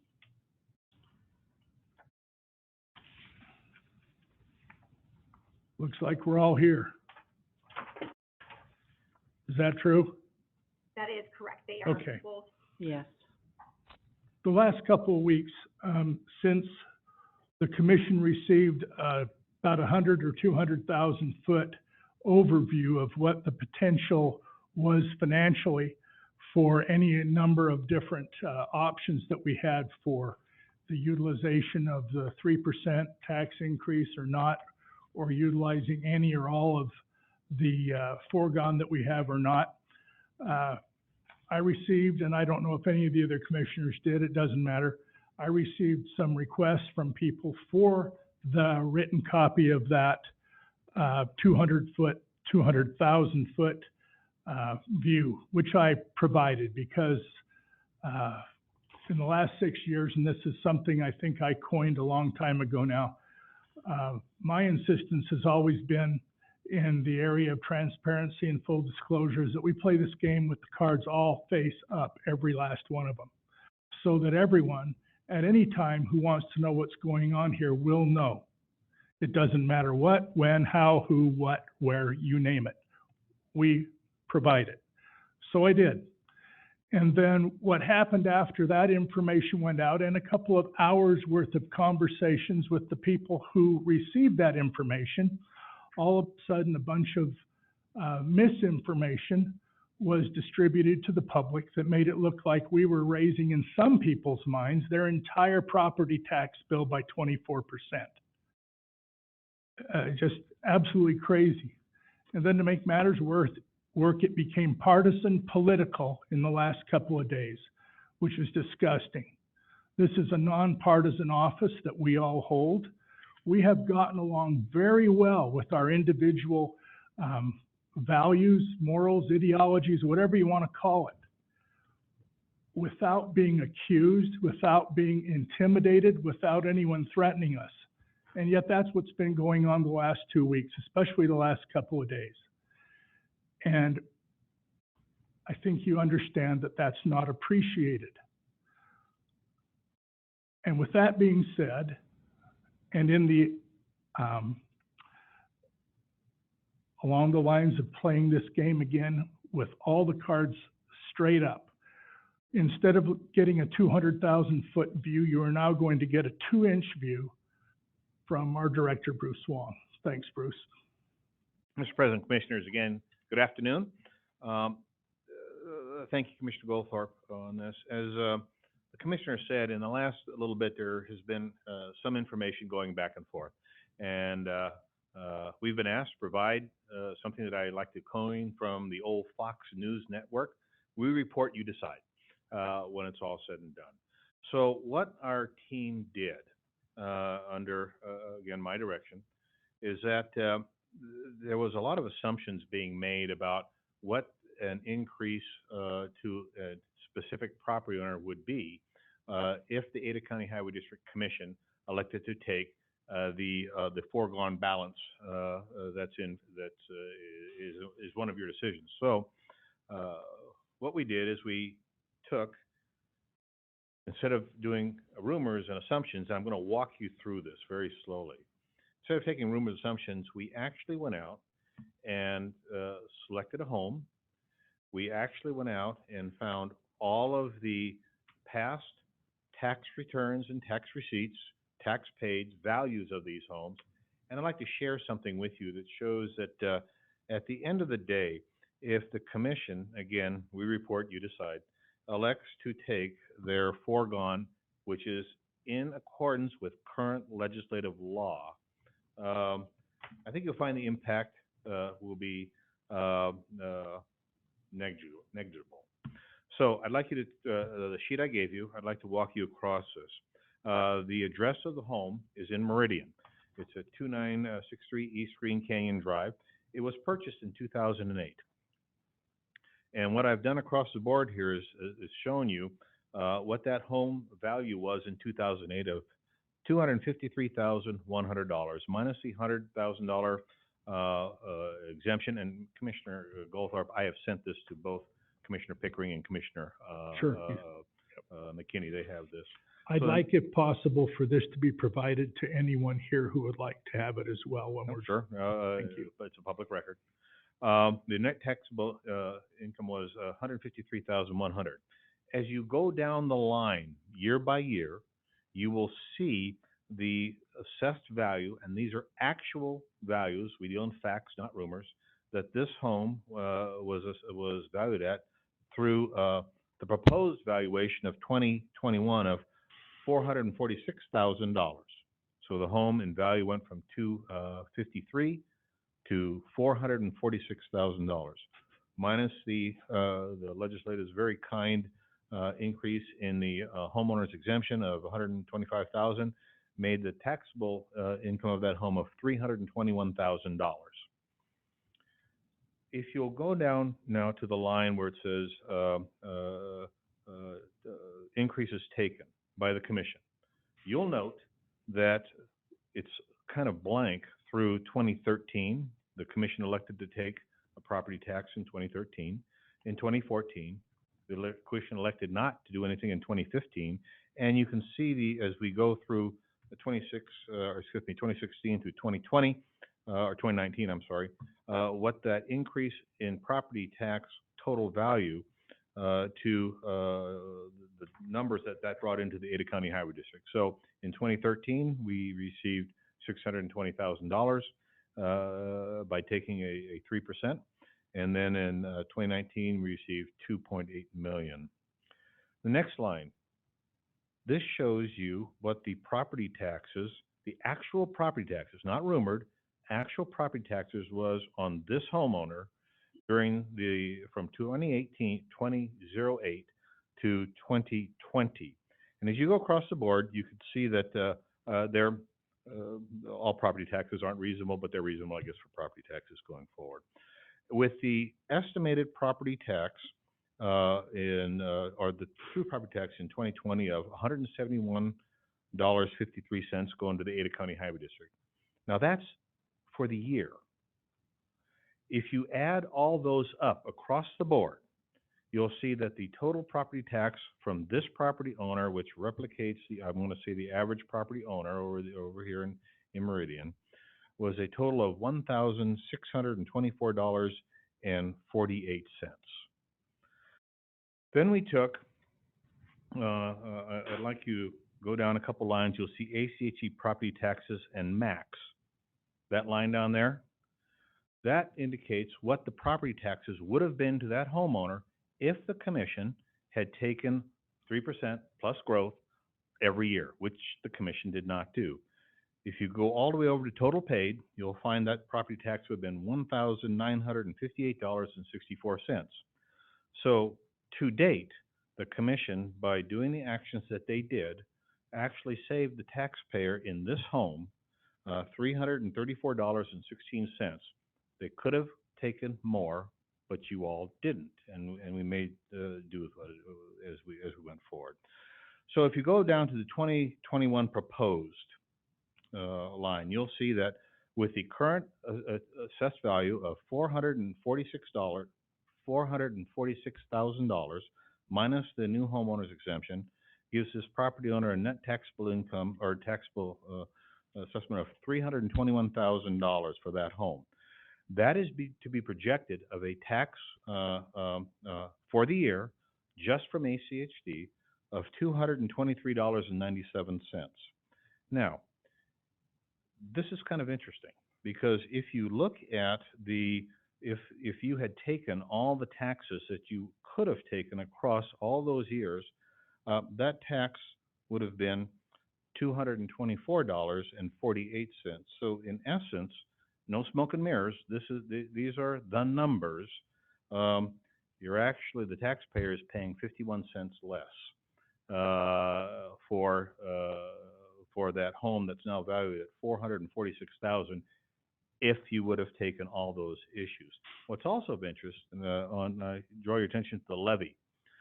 In 2021, we have the lowest levy ever since 2008 across the board. So bottom line, when it's all said and done, if the commission, again, we report, you decide. If the commission elects to go with their foregone, which is authorized by the legislative process, that taxpayer will have an increase of $50 per year, $4 per month, less than $1 a week when it's all said and done. So the issue of the Ada County Highway District Commission raising the tax, the 24, or whatever the number was, is somewhat misleading because the real number is less than $1 per week on this home, because we wanted to make sure we had facts in front of you. So there's a couple things that I'd like to share with you as takeaways. Again, of course, this is up to you, but increasing this property tax certification by the $10 million, which is in front of you, amounts to about $1 per week on this house, on that value, and other things will change, of course, across the board. And that's for ACHD. So it's less than $1 a week. Current legislation, commissioners, as you know, is law. I saw something interesting that said that the ACHD Commission is taking advantage of a loophole. There's no loophole there. It's the law, and such as I read it. And so, it's kind of interesting. You have that authority if you elect to take it. If you don't, great. Something that I learned by going back and doing this homework. I thought the previous commissions did all the right things. They did. There were interesting times across the board. But it's kind of interesting to note of not taking the 3% plus new construction and saving that taxpayer $5 to $7 a month. All the numbers are here. Now you come to a point where that has all kind of gone from here to here, and the perception could be that at the end of the day, you're having a balloon shot, and it's going to be hugely impactful to the taxpayer. There was a comment made earlier that we need to take care of grandmother. I know that my parents are gone, my wife's parents are gone. I understand that, something fierce, but if you look at the facts as you walk through this, the ACHD commissioners have not pushed grandma out of the door. If you look at this is probably targeted at new home buyers. They're coming into the area, and this is what they're going to be faced to pay. I think that as I've been watching the papers and watching the different things going back and forth, and this is not something that you should balance or prioritize at all, but it appears that all other taxing authorities apparently are looking at increases on property tax. Why? The tremendous growth that we have here, the demand for growth. This is what this is really all about. We laid out in front of you what's in front of you as commissioners, and you have some very difficult roles. I do not want to be in your positions at all and such, because you have to make those decisions. But at the end of the day, there's a thing, as you know, called appropriation and authorization. You've authorized things that your partners have asked you to do from this year out the next 10, 15 years. Now you have to decide how we're going to pay for it when we move forward. And there are some options I'm sure we can get to. But bottom line, I wanted to make sure that you had facts in front of you from a real residence with the factual information on what property taxes had been paid or hadn't been paid, and when it was all said and done, what that impact, if you elect to go down that path of, of, of moving away, or what I call retiring the foregone, because it is an anchor. At one point in time, that will cost this property owner a little less than $1 per week going forward. Now, I think Stacy just briefed some of you. This was in front of your Citizens Advisory Committee this week. They all voted, I recommended that the commission take the foregone. That's just another thing on your list of things to look at. And so with that, I'll stand for any questions. If you have any on this at all, I've got, of course, the expert. Where is she? Right there. But at the end of the day, commissioners, again, it's a tough issue. It really is. I appreciate Commissioner Goldthorpe's position. I appreciate all of your position on this, because at the end of the day, you get to face your constituents, and you have to make the calls and such, and you have to balance what's in front of you and what's expected by all of the your partner agencies, your cities, your counties, your school districts, what we're doing, and such. And so we just thought this would be something that should not drive anything, but it's factual information for your discussion and your decision as you want it to do. And so with that, I have nothing more to say. I have a request, and that is that you or Christine explain on the record what we're here to do today. We're not here to adopt a budget. We'll make that real clear. Right. But what is it that we're here to decide today? That the director should be given a 4 or 5 week paid vacation. Never mind. You already took that. No. I got a week. You're here today to make a determination to give us the appropriate guidance on what you want us to do going forward with the budget, to put together those pieces and parts, to include the integrated your work plan, so that we can publicize it and then bring back to you on August 25th, I think it is, the final for the budget. So what's going to happen on August 25th with whatever we do today? You'll be making your determination as to accept or deny. You can either, whatever you decide today, we can finalize these things, and you can never go higher than what you've decided, but you can go lower. Have we ever done that before? Yes. Yes. Yes. Well, there's plenty of people After that would think, lengthy decisions, yes. yeah, we've had some long ones. Yes.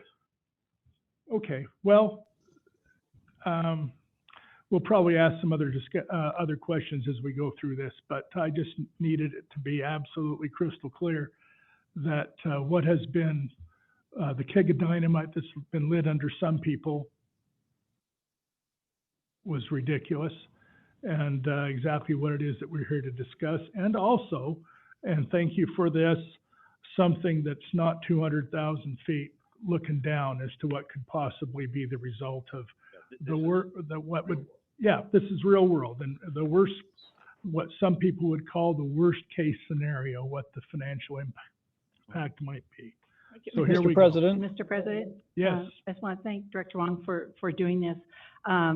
It's good to see a real life example. This is a snapshot in time. Some are going to pay a lot more, some are going to pay a lot less. So this is not, by a long shot, not the worst case scenario that we have here. I believe when we had the first discussion about, and this is when the legislature was still in session, about clawing back the entire foregone balance, I asked the question what that would do to our base. And I think at that time, Christine, if I remember when I reviewed the tape, you said it would elevate it like 30% or 33%. It was just kind of off the top of your head. And then we've ended up with the 24%. So we claw back the foregone. That's going to go into our base in perpetuity, correct? It's there going forward. Mm-hmm. I think one thing that gave me pause is that there seemed to be a lot of confusion about exactly what a foregone account was. And as recent as 2 meetings ago, one of the commissioners asked to get an explanation about foregone. Foregone is not there. It's not a, it's a good program. It's a good concept. If an agency, as you've illustrated here, does not take their entire allowable amount, you can take it and then you put some aside. It goes into another bucket. That's a rainy day fund, escrow account, etc. And it's there should the need arise, a specific critical need that you can identify that you perhaps need some additional funding for. I know the discussion took place, Commissioner Goldthorpe, you'll remember this, during the flooding.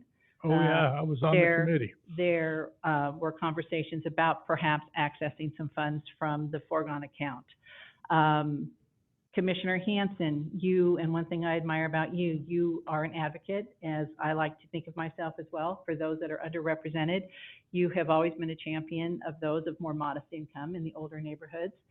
So this, taking it all at one time, rather than just when there's a specific need. And when I ask the question, have we identified, do we have a specific need? Is there a reason we're going to claw it all back? And I'm not saying, is it legal? Is it illegal? Yes, it's in that law. It's in that law. We've had many discussions about that.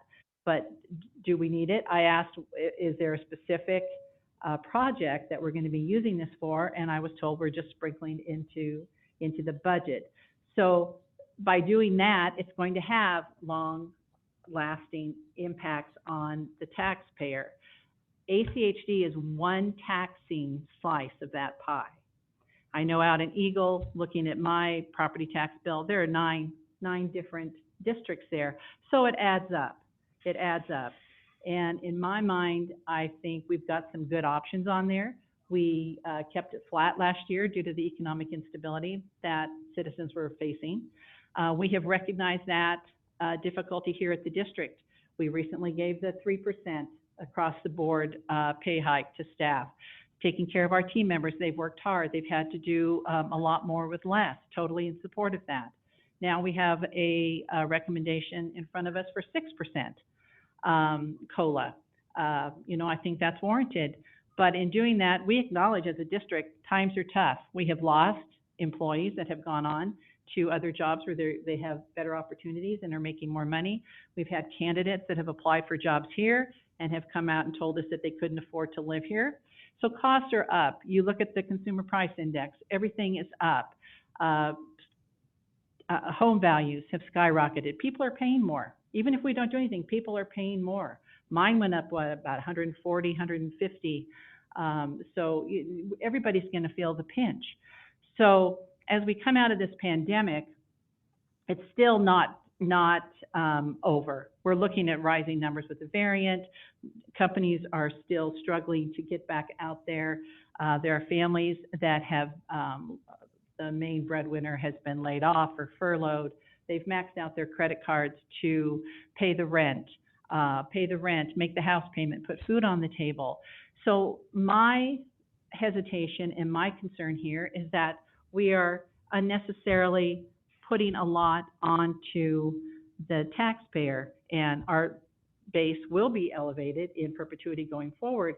And the beauty of that foregone account, you wipe it out now, it's really not going to make a significant difference in any specific project out there. And then next year, what if we do have more floods, or we have no rainy day fund? We have nothing left there to access. And one point too that we haven't discussed, and I appreciate that we're doing this today. I think part of the problem has been that we did not have this conversation before. And I've been on the record saying we needed to have the conversation because I do want to talk about some of those options that we have out there. To take the entire foregone, the 10.1 million, we don't get to take this year's 3% or the new construction, right? So that's off the table, and that comes to roughly about 2.4 million. So we won't get to add those dollars to the foregone. That foregone account will be empty. It reduces the actual value added to the district. When you add that up, it's about approximately 7.7 million. So that 2.4, take that away from the 10.1 in the foregone, that's about $7.7 million difference. It takes 12.5 million and then turns it into 10 million. So we're actually walking away from some additional funds that we could have, and we would still have some money in our foregone. So where did the foregone come from? Director Wong just spoke to that, and this is information that I got from him when we had our previous budget discussions. We didn't take the 3%, as you stated, in fiscal year 10 through 17, 8 years, that's 7.6 million. We didn't take the new construction in fiscal year 10 through fiscal year 13. nor in fiscal year 16, 5 years, so that's 2.6 million. What we're doing with the entire foregone option is taking the 3% increases from those 8 years and the new construction increase from those 5 years and clawing it all back at once. To me, that's just a bridge too far. That's way too much, and with no crystal ball, we don't know what next month's going to be. We don't know what is going to happen with this COVID variant that's going on. We're not out of the woods yet, and I think it's a little bit irresponsible to be doing that right now. And I do appreciate this time because, and I know a lot of minds have been made up, and but I do feel that the majority, well, all of the comments and input that I've gotten from my constituents are, please, no, don't do this now. This is not the time. I've heard, well, by golly, we're taking the foregone because we've got Highway 16 just dumped in our lap. That's not accurate. You want to be factual. That's not, and this discussion about the foregone took place when the legislature was still in session, and there had been no discussion or no, I think, final vote on that big transportation bill that is now allowing ITD to move forward with that. So Highway 16 was not just dumped in our lap, as Tom Laws confirmed when he was here, and he was asked about that, absent Highway 16. We were aware of this. It's just the timing has moved up. That's a project that's already in progress, and now they've got some additional funding. Good on them. We're out here to be a good partner to everyone. We're being mindful of the handicap and the burden that our team members are facing. Let's extend the same thought process to the citizens of Ada County. And I don't feel that taking the full foregone back is what we need to be doing. And what I've heard as far as the reasoning is because we can, and if we don't take it now, they're going to do away with it. And I have it on pretty darn good authority that that's not even on the table, and that's not even being discussed. However, Mary May talking, why give them a reason? I think, you know, if you're worried about the foregone program going away, I think we're kind of giving them a reason on a silver platter here to do that. I think the foregone account serves a valuable purpose, and I don't think hitting the homeowners coming out of, or our taxpayers coming out of the pandemic is a smart way to go. I'm glad Director Wong had this example. Christine had given us a handout. It was a mathematical construct, and but it was more about the brackets. It wasn't the effect on the homeowner. So we had the $125,000 taxable value, and you were showing what that particular homeowner paid last year, and then using that, then projecting that to this year, what the $125,000 taxable value would be. Well, that individual in that $125,000 tax bracket has been forced up into another one.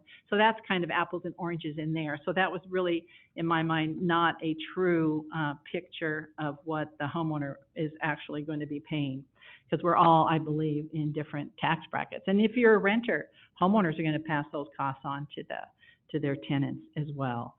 So because we can, and the fear that they're going to be doing away with it, I don't think is a good enough reason to thrust this burden onto our taxpayers. I think we need to discuss all options. Like I said, we didn't take anything last year. We've got new construction, the 3%. You've also got the 1% M&O, a foregone account. I think that could benefit the district going forward. But the 24% elevation in our base, I just can't get there. And I feel too a little bit that we should have had this discussion a little bit earlier. I think having the budget built with a full foregone now, it just seems we're fast tracking this. And I think my comments today probably should have been made a little bit earlier. I wish I'd had the opportunity to do that, because I know there have been some discussions. And like I say, it seems like it's already been decided what we're going to do. So I don't think it's all or nothing. I think there's some middle ground that we can come to an agreement on, and I would like to have that. I would like to, and I think that's why we were elected, to have these transparent discussions. And you always learn something. You can come in with your mind made up, but more times than not, you're going to hear something that might just help nudge you a little bit and move that needle. And personally, I'm up here to make these decisions with my fellow commissioners, not have them pre-decided before we come in here. And can I ask you, Mary, why you think that's happened? Different. I mean, the fix isn't in. Different comments that I've had. You know, that there's just maybe one commissioner that's not in favor. You know, that the budget is set, the reasons given for what we're doing. So there has been a lot of conversation out there, Kent, and I'm not casting aspersions on anybody. And I think I have stated that before, that we're all elected to represent our district. I think we've got a great commission going, but we lack the conversation here and the discussion. And I do think sometimes some of those things are being decided away from the dais. And I hope I'm wrong. It's disappointing to me if that is taking place. But well, number one, it's not even legal for that to happen. No, it's not. No, it's not. I've heard, you know, about last year's decision was wrong, that we shouldn't have done that.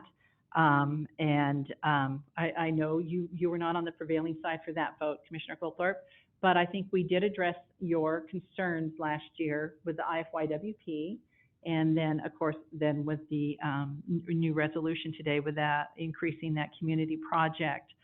But I think the commission made the only and the right choice last year with what our citizens were going through. We've talked about the skyrocketing values, the levy rate. We back into our levy rate. We set our budget and the total taxable value in the district, and that's how we get our levy rate. Using Bob McQuaid's numbers, the burden is on the residential faction of our community. It's like, what, 74%? And then the rest is on commercial. So people are feeling the pinch. So as a member of this body, I would like to request that we look at some of those other options. I think we can take our 3%, look at the new construction, and then we have several other options. But the day it was given to us, it was, if I don't hear from anybody after this, we're going to go ahead and build the budget with the foregone. I understand that. You can't go up, you can come down. But I think then we needed to engage with some of these other options that are on there. And I would like to have, and if people aren't in agreement, I'd like to know why. What is propelling us to go right from nothing last year to the nuclear option this year? And I'm sorry, it is, you pay $1 more, that's a tax increase. And this does elevate our base 24%. And if I'm using the percentage incorrectly, Christine, would you correct me, please? Is it 24%? That it elevates our base from last year, the 24%?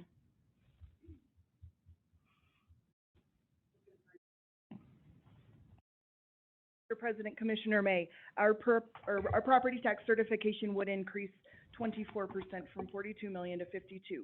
That does not necessarily always correlate to a 24% increase in property values. Or you mean taxes? Taxes, correct. See, and that's what the public has been fed, is that it will directly impact their property tax bill by 24%. I think they need to understand that we are one slice of that taxing pie. But I think that speaks to the necessity of having this discussion. I wanted to have it before we put it out, and I don't want to hear, oh, well, we've always done it this way. There was a lot of confusion out there. Property tax has been out there on the agenda being discussed for the last 2 years. So we knew everybody was going to be hyper tuned in to what we were going to do with our property tax. And I wish we would have had this discussion before now. And I think we maybe could have avoided all of this, because I don't think they've been fed anything. I think people, absent information, they come to their own conclusions. And I don't think there's a single commissioner that does not want to hear from their constituents that are out there. I welcome every single comment. We take the good, the bad, the ugly, and that's our job. And you know, I'm the one that was giving those guys the data, that giving the representatives the data, me, the legislators that called me to ask for it. And then what came out of that data, which had nothing to do with, not nothing, but it from that 200,000 foot level had, you know, those assumptions gave some results. But all of a sudden, the firestorm occurred that, boom, this is going to impact your Well, I think- tax, not your assessment, not our base, but your tax. Well, and a lot of people are going to be paying more tax.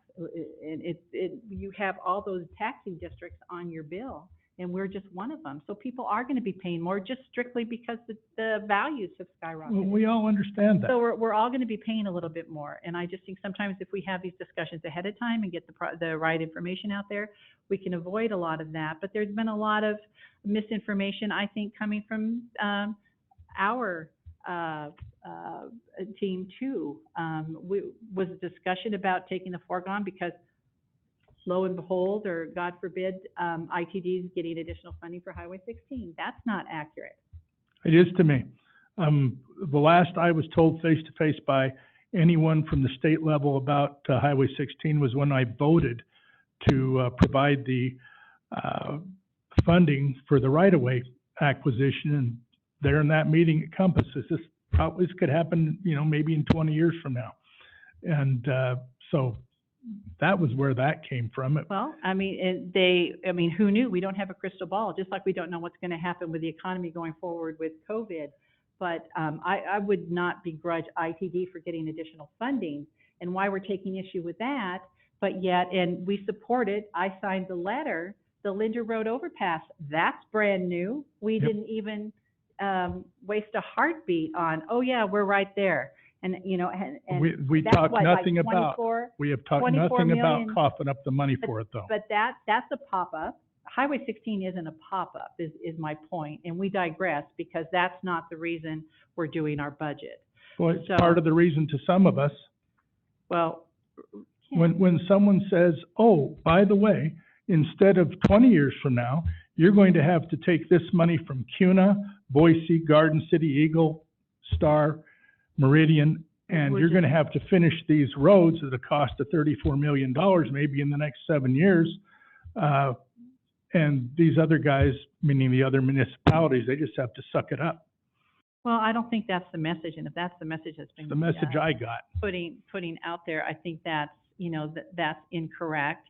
And I've spoken with Mr. Daigle, and I'm going to meet with him, and I do want to meet with Justin too, because I think initially Director Wong had thrown out at a meeting, yeah, I just elevated you,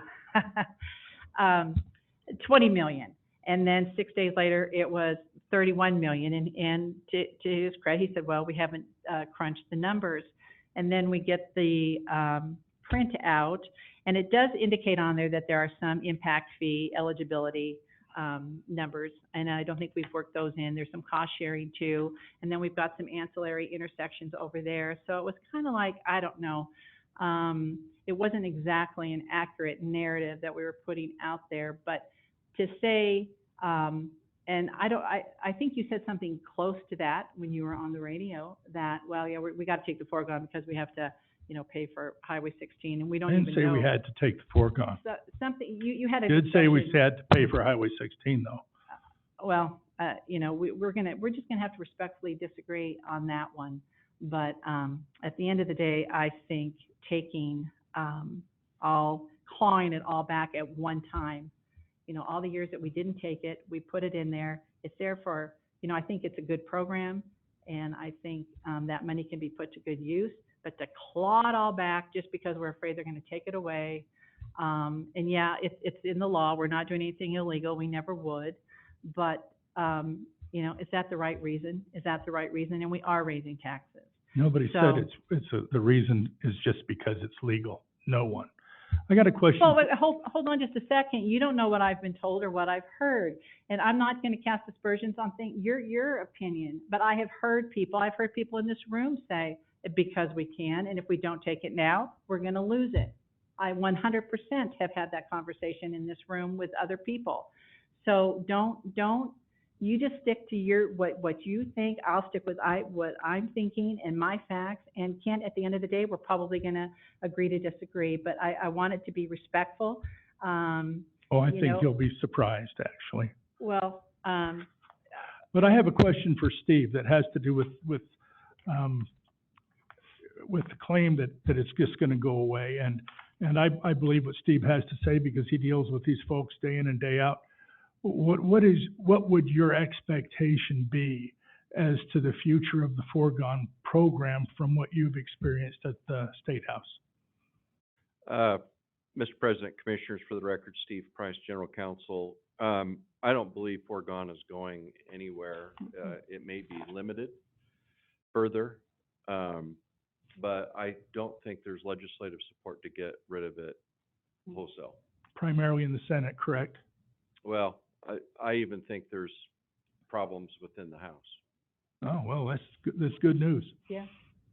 Because, and I'll tell the folks here now, when we were having Snowmageddon and stuff, and I was on the committee of just a few people that decided what was going to happen when the worst case disasters caused, the bridges to be blown out by too much runoff and all that good stuff. We had a very frank discussion that the foregone ought to be used for replacing bridges if they had to be blown, things like that kind of an emergency fund. Then the foregone could go away and cause us not to have an emergency fund. That was not a real great thought for us to have, especially from a fiscal, conservative, or whatever you want to call it standpoint. That thought was not good. But to hear what Steve just said is good. Thanks, Dave. I don't have anything else to say right now. Steve has heard, and Yeah. I've talked to a lot of legislators too. I think it's too valuable of a program. I think it really can be put to good use, and I'm just not so sure that, that we want to claw it all out of there right now in one lump sum without any real, just sprinkling it in our budget. I just don't think that's smart. I think it's a little, and like I say, I read you that formula there where we would actually be losing some money by not, by taking it all out now. What did I say, like 2.4 when we figured that out? So I think there are other options that are a little bit more attractive for us to look at. We got to get to discussing them. Yep, thank you. And Mr. President? just so everybody here remembers or knows, the reason we didn't have this discussion earlier was because of absences, on the commission. That's true. Yeah. That's true. We've got our travelers back. Yep, we got One our of- travelers back and everybody's here in one form or another. But would have been nice if this was a month ago. Mr. President? Yes.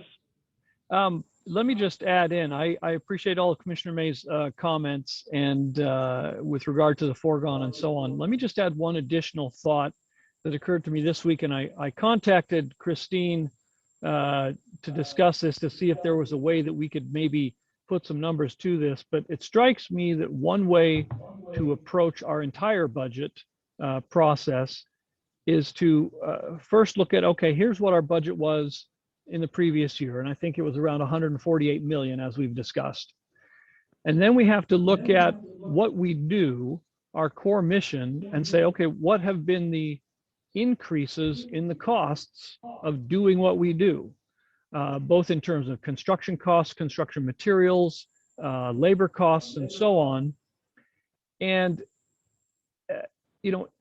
many things are going up right now. We're in an inflationary time. And the reality is that inflation hits ACHD just like it hits any other organization, any individual or business. And so if we look at our budget from a previous year and our tax adjustments for the upcoming year are less than our increase in costs, that we're going backwards. Our ability to accomplish our core mission is diminished. So if we, for example, took no tax increase at all this year, we would be going far backwards in our ability to do what we're obligated to do. So we have a statutory mission to do a number of things. And I think we ought to look at our options in terms of how do they affect that. So for example, and I've asked Christine for these numbers, and it may take a little while to put something together that makes sense and is a realistic estimate. But if we look at, our budget from last year of 148 million, and we calculate that, our costs have gone up by, 12%, well, the truth is the the $10 million increase that's being proposed here doesn't even meet that. So we don't even have any proposals, it appears to me, that are here that actually raise the relative funding to ACHD. In absolute dollars, yes. Each of these options, aside from doing nothing, each of these options increases our funds by a certain amount.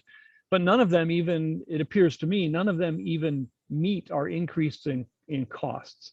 And that's something that it's important that we, at the very least, regardless of which option we choose, and I think Commissioner Mays made some good comments about the foregone, no matter which decision, no matter which option we choose, it looks to me like we're going backwards in our financial ability to fund our core mission. And that's I certainly appreciate the fact that you know that. Truly, I do. And it's worth, and that's something that, you know, the public ought to be aware of as well. For example, if the cost of living is going up by 8 or 10%, and the cost of this and that are going up by 8 or 10%, and the property tax, their total property tax for, you know, is going up by, you know, like 3 or 4%, you know, they should recognize that, number one, that is to be expected, and or at least, you know, realistically, that's something that homeowners ought to expect. And number two, that's less than what's keeping up with the increasing costs. And so I think that's one possible way that we ought to look at this and judge which option we take. Okay. Now, Alexis, what are your thoughts on this? Thank you, Mr. President. Jim Well, thank you. I appreciate it. And I understand the need for this discussion, and I agree that we need to have more of them ahead of the August 25th budget hearing. And, you know, we all know this, but, you know, growth and sprawl are expensive. Maintaining our roads and bridges is expensive. Delaying needed projects is becoming more expensive every single year. And the legislature, as we've just seen just recently even, it's both hobbled our authority on many budgeting issues and continue to pass the buck on property tax relief. So that puts an agency like ACHD in a really big bind. So, and that puts the people of Ada County in the bind. So it's imperative that our state legislators, those who provide the enormous tools for property tax relief to the people of Ada County, use those tools, and the sooner the better. And in the meantime, I think we should fulfill our statutory duty of building and maintaining those roads that our citizens have entrusted us to do. And, you know, I think if we continue to have these discussions, I'm supportive of us keeping the foregone in the budget so we can kind of, again, understand the different levers of what is the secret sauce in terms of what should the budget be like. So I think we don't need to limit ourselves now, especially if we can reduce the budget and decide if it's not the full foregone or what have you by August. So I think, you know, we have a duty to protect and serve our communities, and we need to have all options on the table to have that discussion. And then I really just want to make a couple of quick statements too about what I don't support that's currently in the budget. I want to make sure that I am understood very clearly that I do not support a raise for the commission, and I don't support a raise for the director. I think it's really inappropriate to consider taking, again, in the context of this conversation, I think it's really inappropriate to consider taking the foregone and making things harder on our communities whilst giving us and those in leadership a raise. I just don't think that's good timing for that. And I think budgets are a reflection of our values. And, you know, there's been a lot of talk with, you know, an email being leaked online about what other commissioners' values are. And I just want to say something about my values and the values of the people that I hear from every day is we cannot use this money to endlessly widen our roads, devoting millions to projects that worsen our congestion. And I will not be agreeable to cutting the relatively modest but totally necessary investments in community programs that support paths and plans that improve our quality of life. So, I think of how these investments support parents walking on sidewalks, pushing strollers for their kiddos, making their way to a park or a grocery store. And in those years, those same children will need safe paths to the neighborhood schools, places to ride their bikes. And it's our job to make sure that every generation, every age, and every life stage and ability can get around in their community safely. So roads are for people and people deserve safety, and I will support a budget that models that behavior and those values. Thank you. Mr. President? Yes. Thank you, Alexis. I wanted to say that we have actually gotten quite a bit of money from the legislature, and then we got that last contribution, Director Wong, you spoke to that 750,000, two of those equaling 1.5 million at that meeting. You addressed that. Am I speaking incorrectly? You had shared that information at a meeting. And so if the 3% is roughly equivalent to like 1.2 million, if we got an additional 1.5, you can come back. The 1.5, then that's about another 3.5%. So that's extra money that we have too. So I don't think we can ignore that we have. When the legislature passed Mr. President. Just a second. Bruce is answering Mary's question. When the legislature passed the current transportation bill, they did allocate a percentage to the district over and above, or all districts over and above what the ITD would be getting. I think it was capped at $84 million or something, and then everything that goes to districts. Our estimate of what the district will receive this first year was, I think, about $750,000. As we go forward into the next years, our estimate, based on what we know right now, could be $1.2, $1.3, $1.4 million years past that. The assumption is that with the continued growth in Idaho and then the continued growth of sales tax revenue, that each district should see an increase in those dollars. But I can't give you it's going to be this and this year. It's going to be year by year. No, it was just that meeting that we had, and you were asked, and you said that there were two different buckets of money. Each were $750,000 was how you answered it. So it came to 1.5 million. And so I've heard that in subsequent conversations with legislators. So I'm just saying that was something above and beyond, and that's another 3.5. So we have that. Yeah, and again, to answer your thought and Commissioner McKinney's question, again, all great recommendations and such across the board. What is different about going forward is what you all have in front of you when it comes down to the requests, projects, industrial sites we're going to have to develop, and such. So it is not, going forward, it is not going to be enough to look back and say, last year we spent this. We think inflation is going to be this. Therefore, this is what we should, without considering, which we have given you the last couple of weeks, those projections of what the growth demand and investment demand that the commission has made is going to cost the district. Those are the things we're balancing. Maintaining the roads in the conditions that they are, maintaining I know there was a recommendation possibly to look at operational reduction. I'm sorry, I will never recommend that. We can, if we want to reduce something, we can take it out somewhere else. If that's what your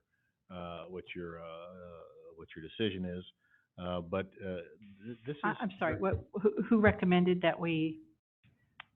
There was an email from a commissioner that said we should consider looking at maybe a 2 to 3% reduction in operations.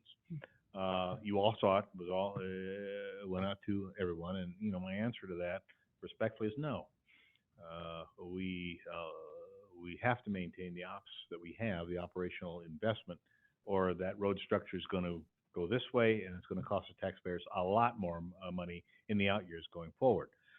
That being said, again, you are, as our elected leadership, looking at a completely different ballgame going into the next 3, 4, 5, 10 years from now, with mega projects that your constituents are suggesting, with, as I said earlier, standing up new operations at the Ada County Highway District to answer those demands of growth, and of course the increasing partner list that I think was shared with you earlier this week, last week, on their recommendations. It's not getting smaller. It's growing at an exponential rate because of the tremendous growth that's coming into Ada County. Those are the facts. And if you look at the other jurisdictions, you know, and all justifiably so, there's more demand for police. We're hiring more police. We should hire a lot more police. There's more demand for fire. We're hiring, the cities are hiring. These are the realities of what we're looking at going forward. So our role is, again, to, we report, you decide.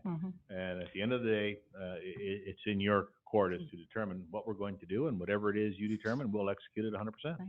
Well, clawing back that foregone all in one lump sum, that's not going to correct all our ills. No, going but it forward. does make a heck of a dent in it, Commissioner. Well, I've asked. I have not seen how that money would be used. And, you know, we're talking about increasing a program $5 million. This is only $10 million that we're bringing back, and it does have an impact on the taxpayers. So, Mr. President. Again, I would ask that you do recall that we have put in front of this commission multi-million-dollar projects that are associated with standing up 2 sites and possibly a third. We've put in front of the commission multi-million-dollar projects of expectations of bridges, overpasses, widening projects across the board. We have put in front of the commission, and the new estimated costs that you will be facing as to how you're going to decide you'd like us to execute these things going forward. And it is huge. We also put in front of the commission the delta in the difference between what your capital improvements plan has suggested that, which has been approved, that delta on costs and what I think it was like $195 million. We have put in front of the commission the delta of the ADA requirements that we're looking for. And so again, there is that, as I said, that tsunami that continues to get like this. And so the dollars that you appropriate, we will execute 100% going forward. But and I know you all understand this, but this is not normal times and such. And the challenges that you all have as elected officials are also going to grow expeditiously as the year continues to go forward with requirements, demands, requests, and then our operations. well, and you're accurate. We don't know what's to come down the pike. Things are still, the dust is just settling, so we don't know. So, and you and I are going to have to just, agree to disagree. I don't think this is the time to take all that money. I think having some money in that foregone account for what comes down the pike, I think that's warranted. And I think we would be fine with some of these other options that we have without wiping that all out. Because I think there may come a time that we're going to need to dip back in there like we had the discussion with the flooding or Snowmageddon or something like that. I don't think it's smart, especially during these uncertain times, to wipe out that whole account like that. So, well, but thank you very much. I appreciate, I do, your perspective, and I think the district does a great job. And but I cannot agree to do that to the taxpayers. Bruce, Mary, I would be remiss because it just kind of hit me like a ton of bricks while that exchange was going on. I would be remiss if I didn't offer to each and every one of you in the public who might be the least bit interested to share with you those priority lists from our municipal partners, our integrated 5-year work plan with, about 800 and some odd different projects many of which are unfundable, so that you know, and you can possibly, because I can't recognize the faces of anyone here who's made a recommendation to us before like that. But I'd like some input from any and all of you as to what you think we ought to be doing with our money when you see what's in our lap from the entire county. I really would. We ask, we plead, and it doesn't seem to make much difference. You see the number of people that are on the Zoom call, and there's a half a dozen of us here that are probably new to this kind of a discussion at ACHD anyway. We'd appreciate additional involvement from the public. We'd appreciate whether it's, and I made the comment a little while ago that I didn't appreciate turning this into anything partisan. And I won't change my mind on that at all. Because whether or not we widen 5 Mile or whether or not we allow the kids on Victory between 5 Mile and Cloverdale the opportunity to ride their bikes to school, our decisions and or not decisions, we make those decisions, but they're discussions that we have with way too few people, regardless of how much we reach out. That's all I have to say on that. You all have my number and email address, and I've got plenty of stuff to share. Well, and I think President Goldthorpe, when we ask for that input and we get it, and it does not align perhaps with what an individual commissioner is thinking, we need to refrain from coming back and saying, casting aspersions on their point of view or something like sometimes happens from the dais. So if we really want to hear the input from people, I'm all for that. I think the more information we can disseminate to the public, the better we are. So I totally support that suggestion. But I think when we get that, we need to accept it for what it is and evaluate it, and then what the commission comes out with as a majority of the commission, then that's what it's going to be. But we need to have these discussions. Now, Alexis has been waiting to make a comment or ask a question, so Yes, thank you, Mr. President. It's just in response to Commissioner May's assertion that the legislature has been a good partner, and I think them, under the mix of all the funding to all the other highway districts, us getting 1% of our entire budget isn't something to sing about.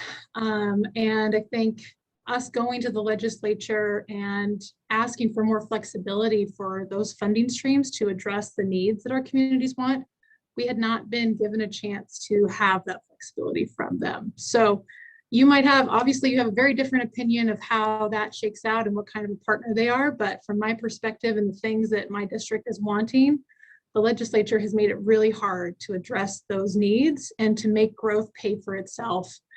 So we don't have to burden our property tax owners so much so that they have to leave. Thank you. No, I agree with some of what you're saying there. I'm not looking through rose-colored glasses, and I certainly don't think of the legislature as Santa Claus, but we have gotten a significant amount of money, and it has generated a revenue stream that we are going to be getting some. So I just want that to be part of the equation. So I don't mean to hang it out there that everything that has happened in the legislature has been to our benefit or is perfect. But I think we have gotten some, and I think sometimes we don't recognize that. But it can always be better, and we can just continue to slogging away and bringing our issues before them. So, but we do have some extra money that has come in. So that's where I'm coming from. All right, now I've left the best for last. The old part for that. I want What'd those you of say? you, those of you who don't know Jim Hansen need to make it comfortable. Thanks a lot, Mr. President. Because he has something to say. I just know he does. I appreciate Commissioner May's comments. Absolutely. Our first and foremost objective is to make sure that the taxpayers' investment is protected, and that includes, their participation in that investment through taxes. if we could, you know, in the local level, we will often see local governments work together and say, okay, we can put a little money on the table from here, and another one can say, we can put a little money on the table from here, and we can kind of piece things together, make it work, and oftentimes through a public-private partnership, we can get something accomplished. And so we refrain from doing some things because we know one of our partners is doing it. If the legislature were willing to give us the tools, I would refrain from using such a huge reliance on the property tax for our budget. You know, we open up our toolbox every year when we do our budgets, and our tools are very limited. And this year they got constrained, and their flexibility is even more limited. So, and it's very frustrating, and the public needs to know that we don't have that flexibility. You know, when we do our family budget, we get to decide, you know, how and when we spend money and where our resources are coming from. And we don't get a chance to do that. I wish I could get the legislature to agree that, give us those tools. And my goodness, yes, you know, because in this climate, we are seeing massive property speculation that is driving up property values. This is the time when we would say, nope, we're not going to go into that source. We're going to go into this other source, ad valorem, income, or something. In times of inflation, we would say, no, we're not going to go into the ad valorem. We're going to rely on these other sources. So we have that flexibility. We don't, unfortunately. And this is a time, and the West was built on speculation and property values going through the roof while people made tremendous profits off of the people who actually worked the land. That's the history of the West. And we're seeing it now. Those values will probably level out, but meanwhile, those folks are struggling. And it's really hard because we have to balance. The other is that us and all of our predecessors have, under our public trust obligation, created public assets, $3 to $4 billion worth of public assets. The cities have public assets like sewers and water lines and all kinds of things. So local governments has all these public assets. The public has a justifiable expectation that we will invest in them in ways that they are preserved and enhanced so that they have a return on that investment. We don't just let them go bad, or we, in many cases, in some of these older neighborhoods, they never finished investing in those assets. We have better standards now when new neighborhoods are built, but some of those old neighborhoods, they didn't finish investing in those assets. So we don't have sidewalks, we don't have crosswalks. Sometimes, you know, there's all kinds of things that are missing. And even today in 2021, things that ought to have been built in 1950 still haven't been built. So we have this constant balance of, you know, how do we invest in those assets to make sure that people get a return on that? And of course, we created, in fact, I was in the legislature when you created this tool called impact fees, because people said, well, let's let those who are profiting from the development of new areas pay for part of that. But the impact fee statute is so narrowly crafted that in fact, it actually incentivizes growth in certain areas, and we are not able to cover the impacts of that growth in many, many other areas. We can even connect roads through mid-mile collectors with impact fees. So there's many things we can't do with those fees. And we first loaned money to that impact fee balance. And now we have an impact fee. I'm glad to see we've paid that off. We have an impact fee balance that's growing. So we're forced to spend that. We have to spend that because we've collected those impact fees. And that will drive how the property taxes that have to be provided to match it will be spent. So there'll be a lot of pressure to spend it in areas that are newly opened up areas where if you look at the capital improvements plan, you can see the lines because of the very narrow way in which the impact fee statute is written and the impact fee ordinance, it's not going to be spent in those other areas. You know, Nez Perce is an old street going right through the middle of our neighborhood in South Boise. It's used as a cut through to Overland, and it's used more and more and more because of growth and people accessing downtown, driving and then cutting through. And yet, none of the improvements on Nesbit's, which have been deferred for generations, can be paid for by impact fees. So if the legislature would give us those tools through the impact fee statute, instead of having to rely on the property tax, why, that would be great.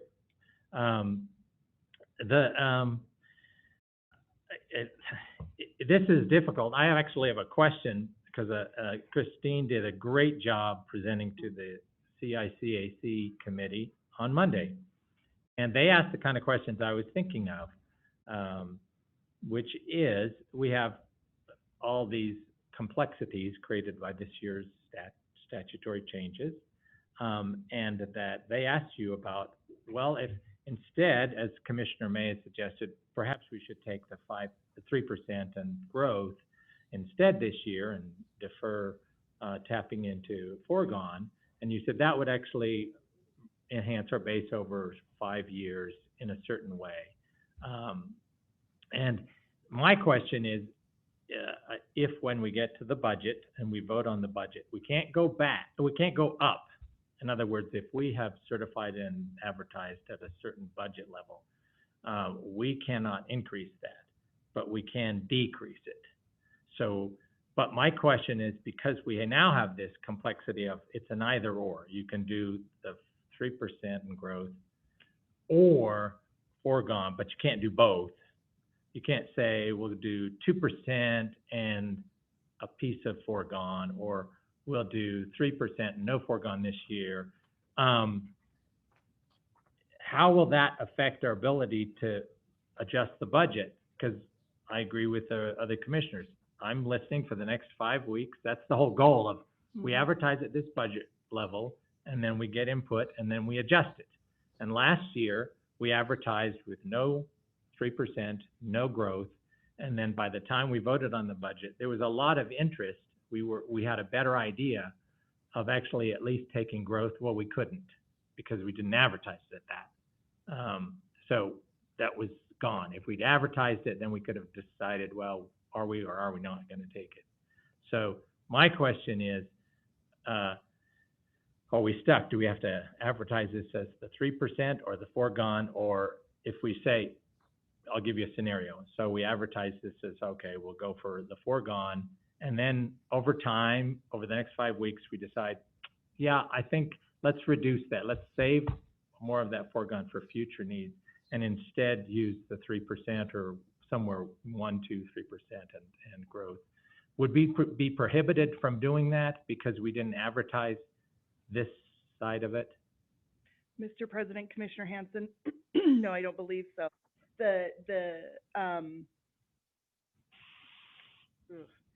The increasing, the sorry, trying to think about how I'm going to say this. Publishing your budget and the limitations for publishing here, and you can only go down, only applies to property taxes. That only applies to the property tax certification. So it's possible, you know, that there could be other revenue sources at the public hearing that we could change.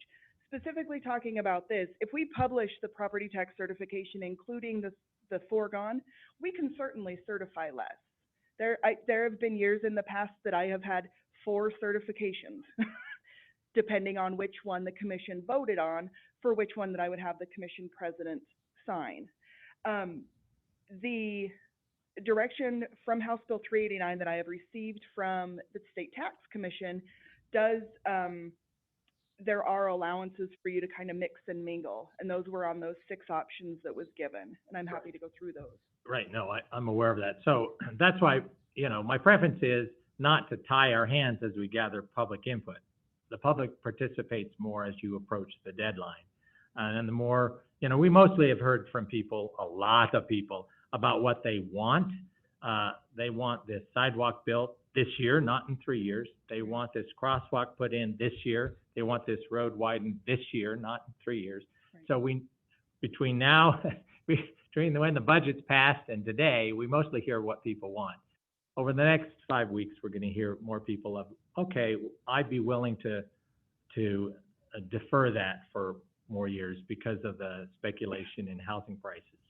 And that's the kind of input I think we need to hear. So when we get to our budget vote and say there's a consensus, okay, we're not going to take foregone this year, but instead we're going to take 3% plus growth.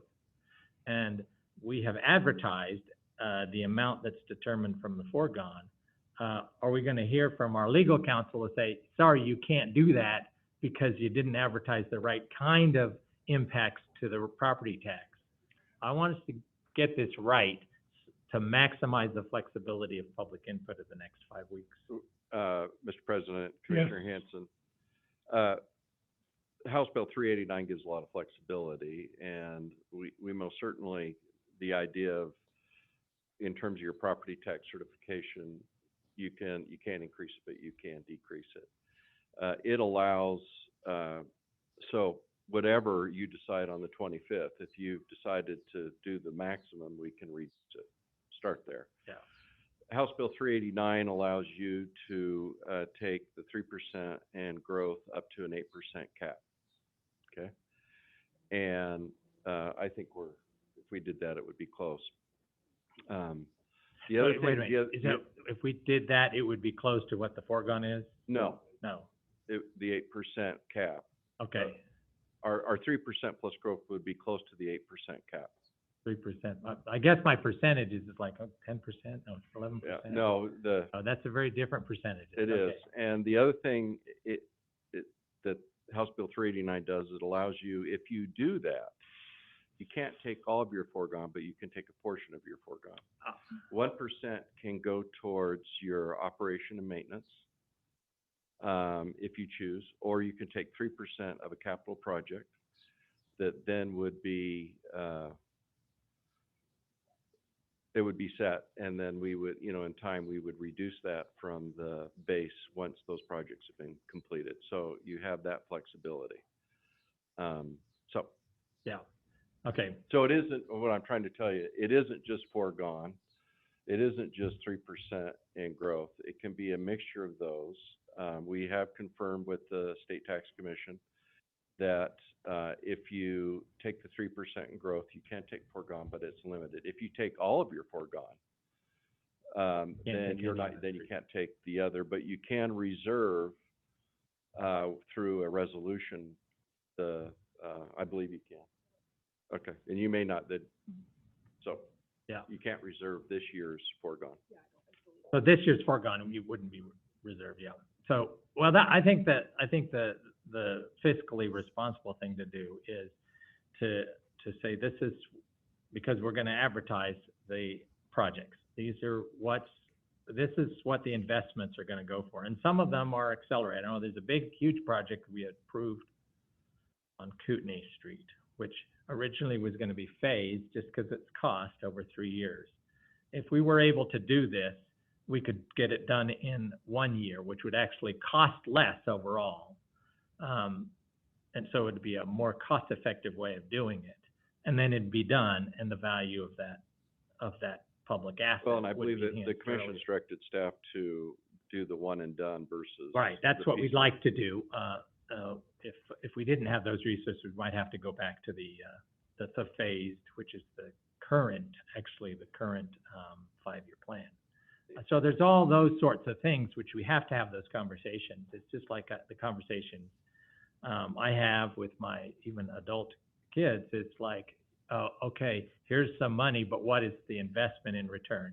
There's always a trade-off between what you get in what you invest and what the return is on that investment, and that's our job.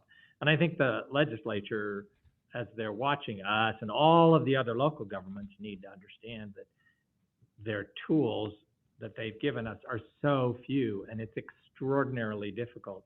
And my preference is that we don't rely on property taxes to do that kind of investment, especially in a year when there's such rampant speculation in the real estate market.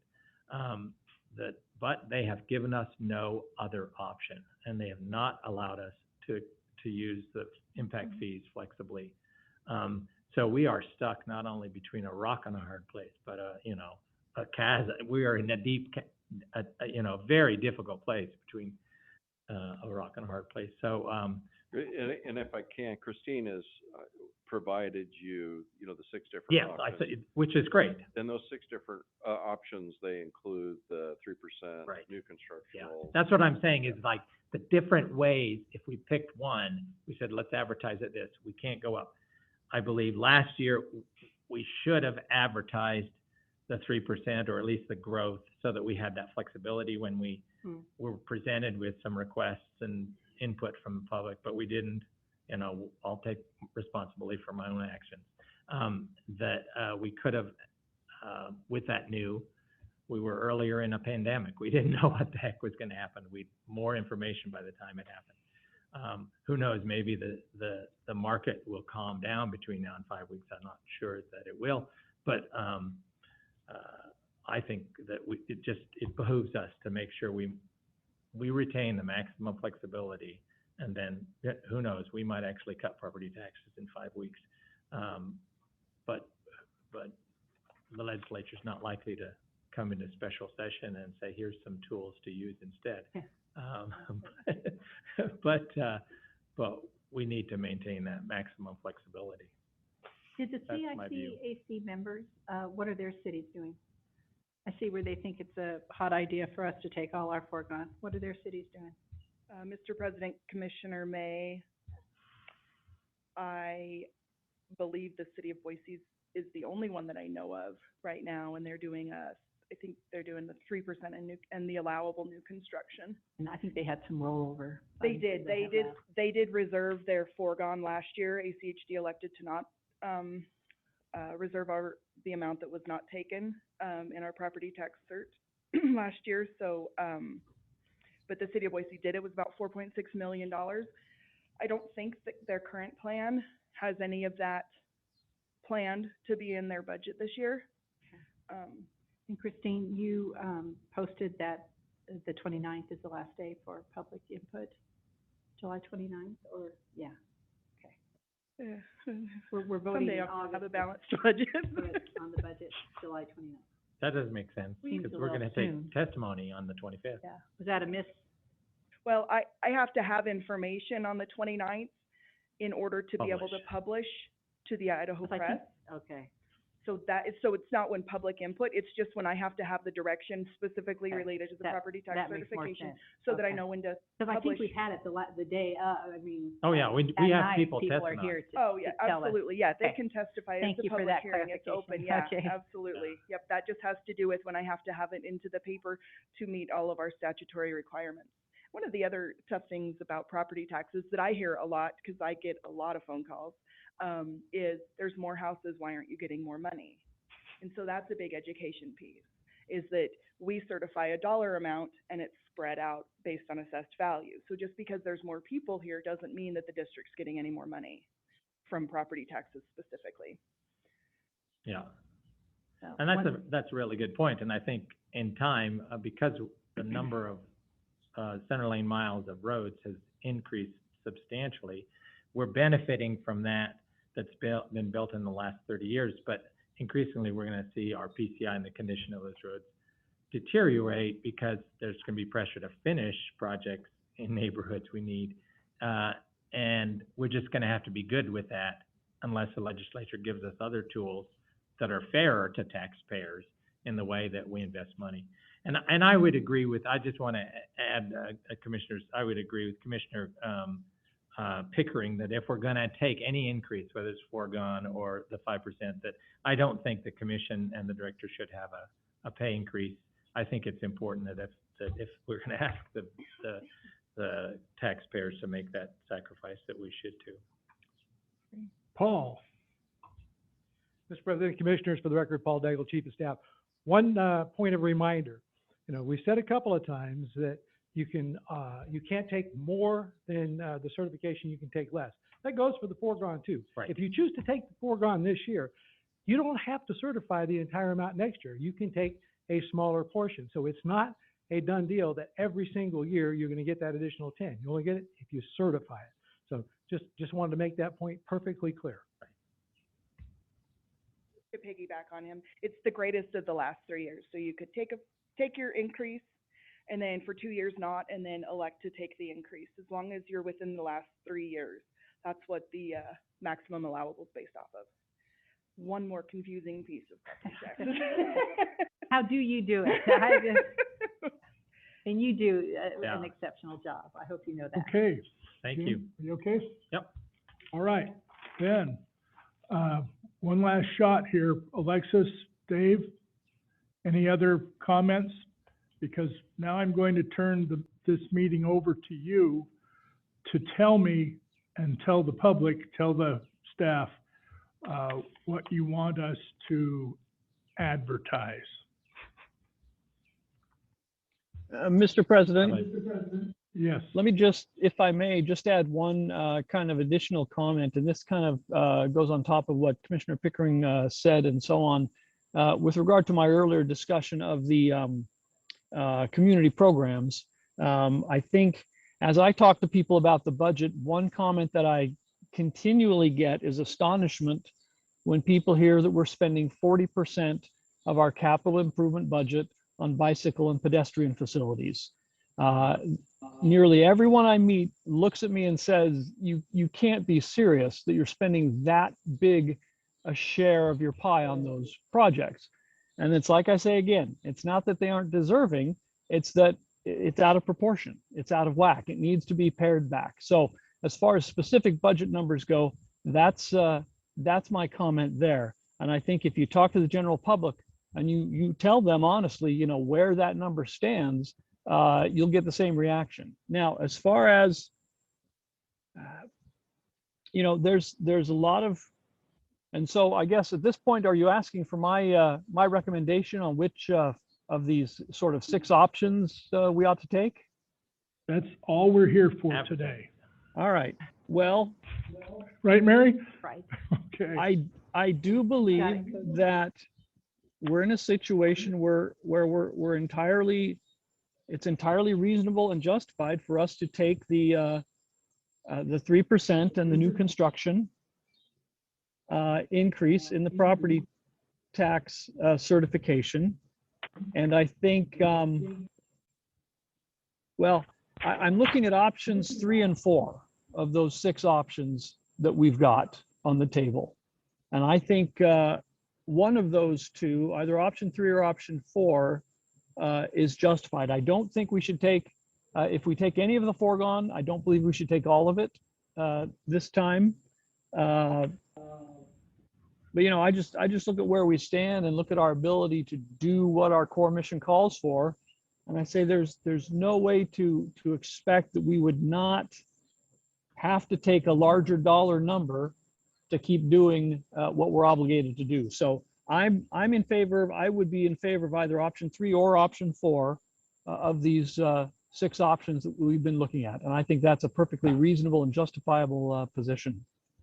What's the net benefit to our revenues for either one of those? Well, option 3 gives a net benefit of about 3.6 million, and option 4 is 6.2 million, according to the numbers I'm looking at. Okay, now I'm going to ask Alexis for her input. Thank you, Mr. President. I haven't been able to pull up the document that you're referring to. So if you can punt it to somebody else and then I'll pull it up and then I can speak a little bit more eloquently to it, if that's the format we'd Mary. like. Go ahead, Ken. Pardon? You know kind of where I'm standing. Oh, no, I don't know. I think I would be comfortable with number 3.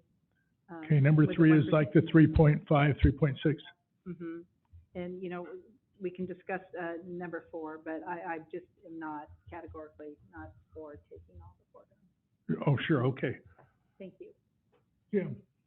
So I think what I said was I might go with option number 1 on August 25th, but I think it behooves us to advertise option 6 so that we have maximum public input to Option 1. Option one says no increase in property tax certification. Just so everybody I'm saying knows that's not what we should advertise. We did that last year. We advertised that last year and we were stuck. This year, we can advertise 6 and then we have 6 options. Okay? We actually vote on And just so the public understands, if we advertise number 6, we're gonna come up with the same number on August 25th, regardless. Right. Okay, Jim, you were not very helpful there. No, I said, let's advertise for number 6, but if we come to a consensus that, it's going to be closer to number 4, say, we can vote on that. If we advertise for number 3 and we want to go to number 4 or 5, we can't. Right. Can't. We're I don't like that term. We're constrained. Now, you understand, though, that if we advertise option number 6, I'm gonna have to give everyone your phone number. Well, it's up to you too. What do you think? I mean, maximum flexibility. I think that the difficulty is that we don't have flexibility if we don't. I'd be fine if the consensus was 5 or 4, but Okay. what that's where I'm coming from. Which is what you You would asked. be good with publishing 4? He said he would. Okay. Yeah. Yeah. If we publish 4, we can't go to 5, even though we might get a lot of input that, oh, you should have. But you've got some good selections there. Yeah, you should know, have you at can- least preserved some of your foregone, you know. So, Yeah. Alexis, now you're back on. To be honest, I'm still having a hard time finding what you guys are looking at. Send to her?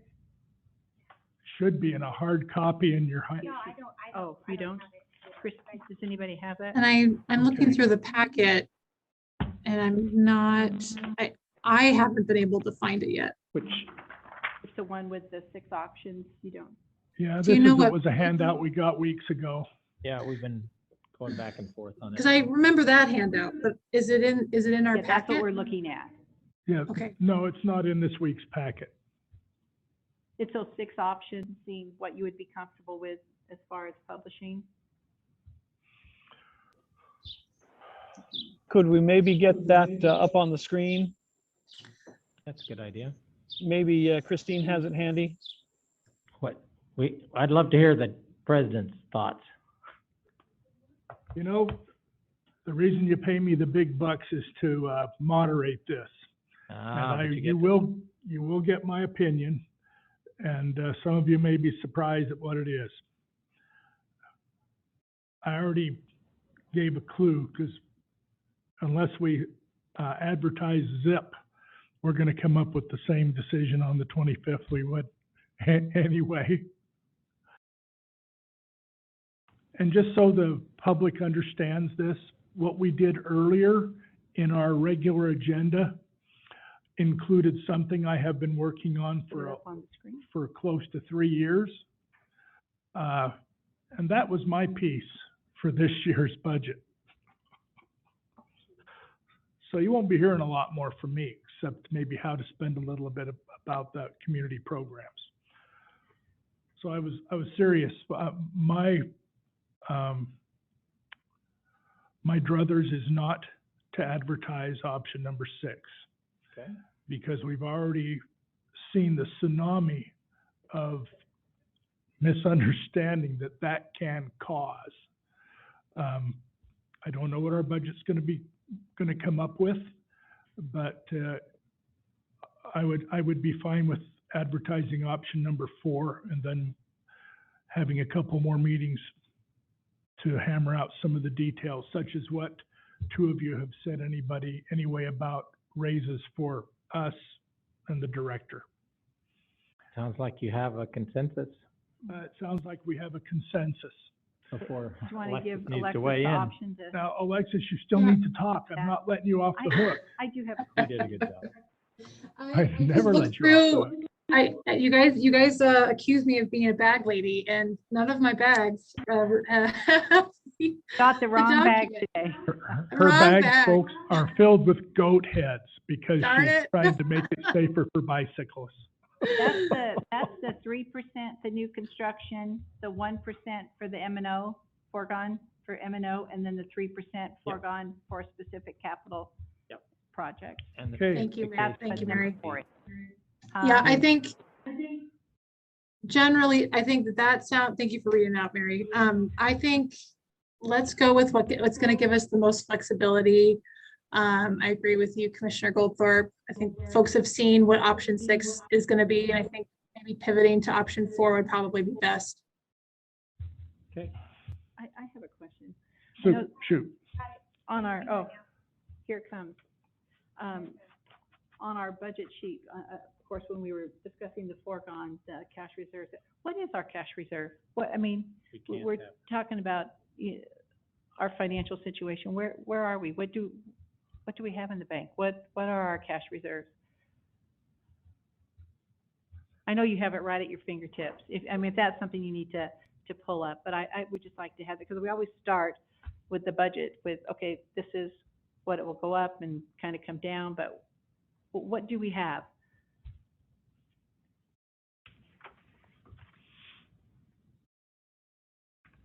That's an important number to know.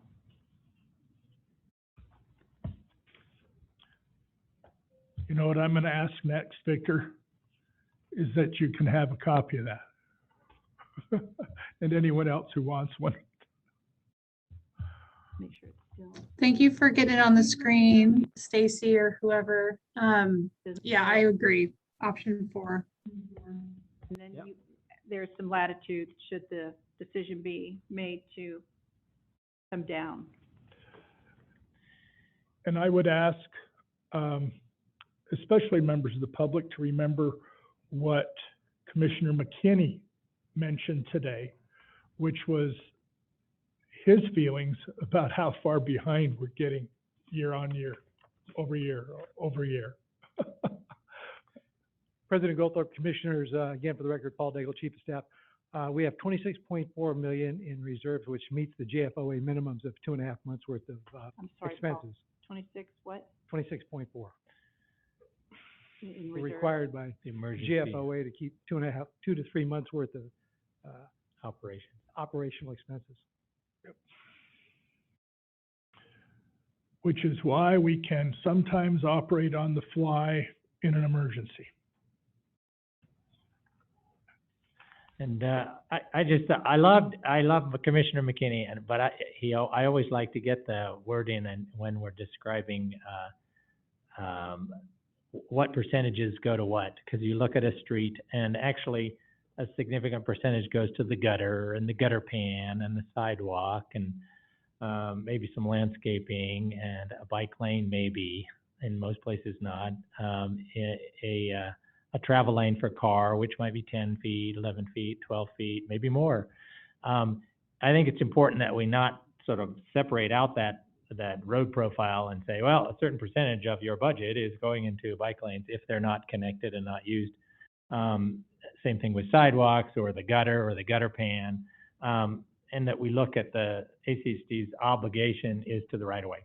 We owe it to the public to use the right-of-way to the maximum extent possible to the benefit of the traveling public, by all means. And that one of our big hurdles that we're going to keep working to overcome is filling the gaps, whether that's a gap in a bike lane, gap in a road, gap in a sidewalk, so that it's safe, or gap for people who are traveling with, who need to get out with assistive mobility and need assistance so that they don't have to depend on someone to drive them somewhere. So I think let's look at the road as a whole, as our obligation is to maintain the right of way to the benefit of the traveling public, the public as they travel by any modes, and to preserve the freedom they have. That GAP program, that's a great program. That is, And we're yeah, getting it's so great important. public So it's yeah, and that's why I really appreciate advocates who say, don't count this sidewalk because it doesn't go to anywhere. Don't count this bike lane; it doesn't go anywhere. It's not safe. But ultimately, by making them safe and by making them connected, they get used, and people who can only drive or only want to drive are real appreciative that other people are off the road in their cars because they're doing the option that they like, the freedom that they have to be able to use other modes, taking a bus or cycling or walking. So I think in the way in which we frame it, even down to our budget, let's think of it as the road profile as a whole, as a functioning whole, It's We've a made so safe much way to progress move. last year. Look at our early Yeah, conversations. we really have. Now we can measure them. One and done, the gap, the TED bike coordinator. I mean, we really Yeah. are moving forward in a positive way Yep. and seeing the results. And Oh, and now sorry. now we have the Sorry, tools Lori. to measure it. Yeah. I was just saying, we've made some amazing progress the last 3 years with our programs, and I think we're seeing that return on investment, and so I'm pleased with what we've been able to accomplish. And our team, like I say, they've done a lot with, sometimes more with less, and have done a great job. So I think we've got a lot to show for what we've accomplished. So. Now, before I adjourn this meeting, I have one, it's not necessarily a request, but just a piece of FYI for the three members of the public that are still here, and Mary's son. Maybe someone. Forget, I think he kind of belongs here now. But anyway, Hasn't hyperventilated in if you wish to drive around your neighborhoods and find a sidewalk gap or something else that you think should be addressed for the safety needs of all of us, now is the time to make that known. In case I know you remember, but I'm going to remind you one last time. That additional $5 million of community programs funding, we have suggested uses for that, but it's not in concrete. What will be in concrete is very soon, and you can participate in that. Thank you. Okay, all that having been said and everything else that's been said today, I now adjourn this meeting. Thank you, Commissioner. Thank you. I'm breaking these out. I'm gonna. Thank you, everyone. Out of them. 10. I thought you'd like. Oh, by the way, here's from last week. Thank you, I appreciate it.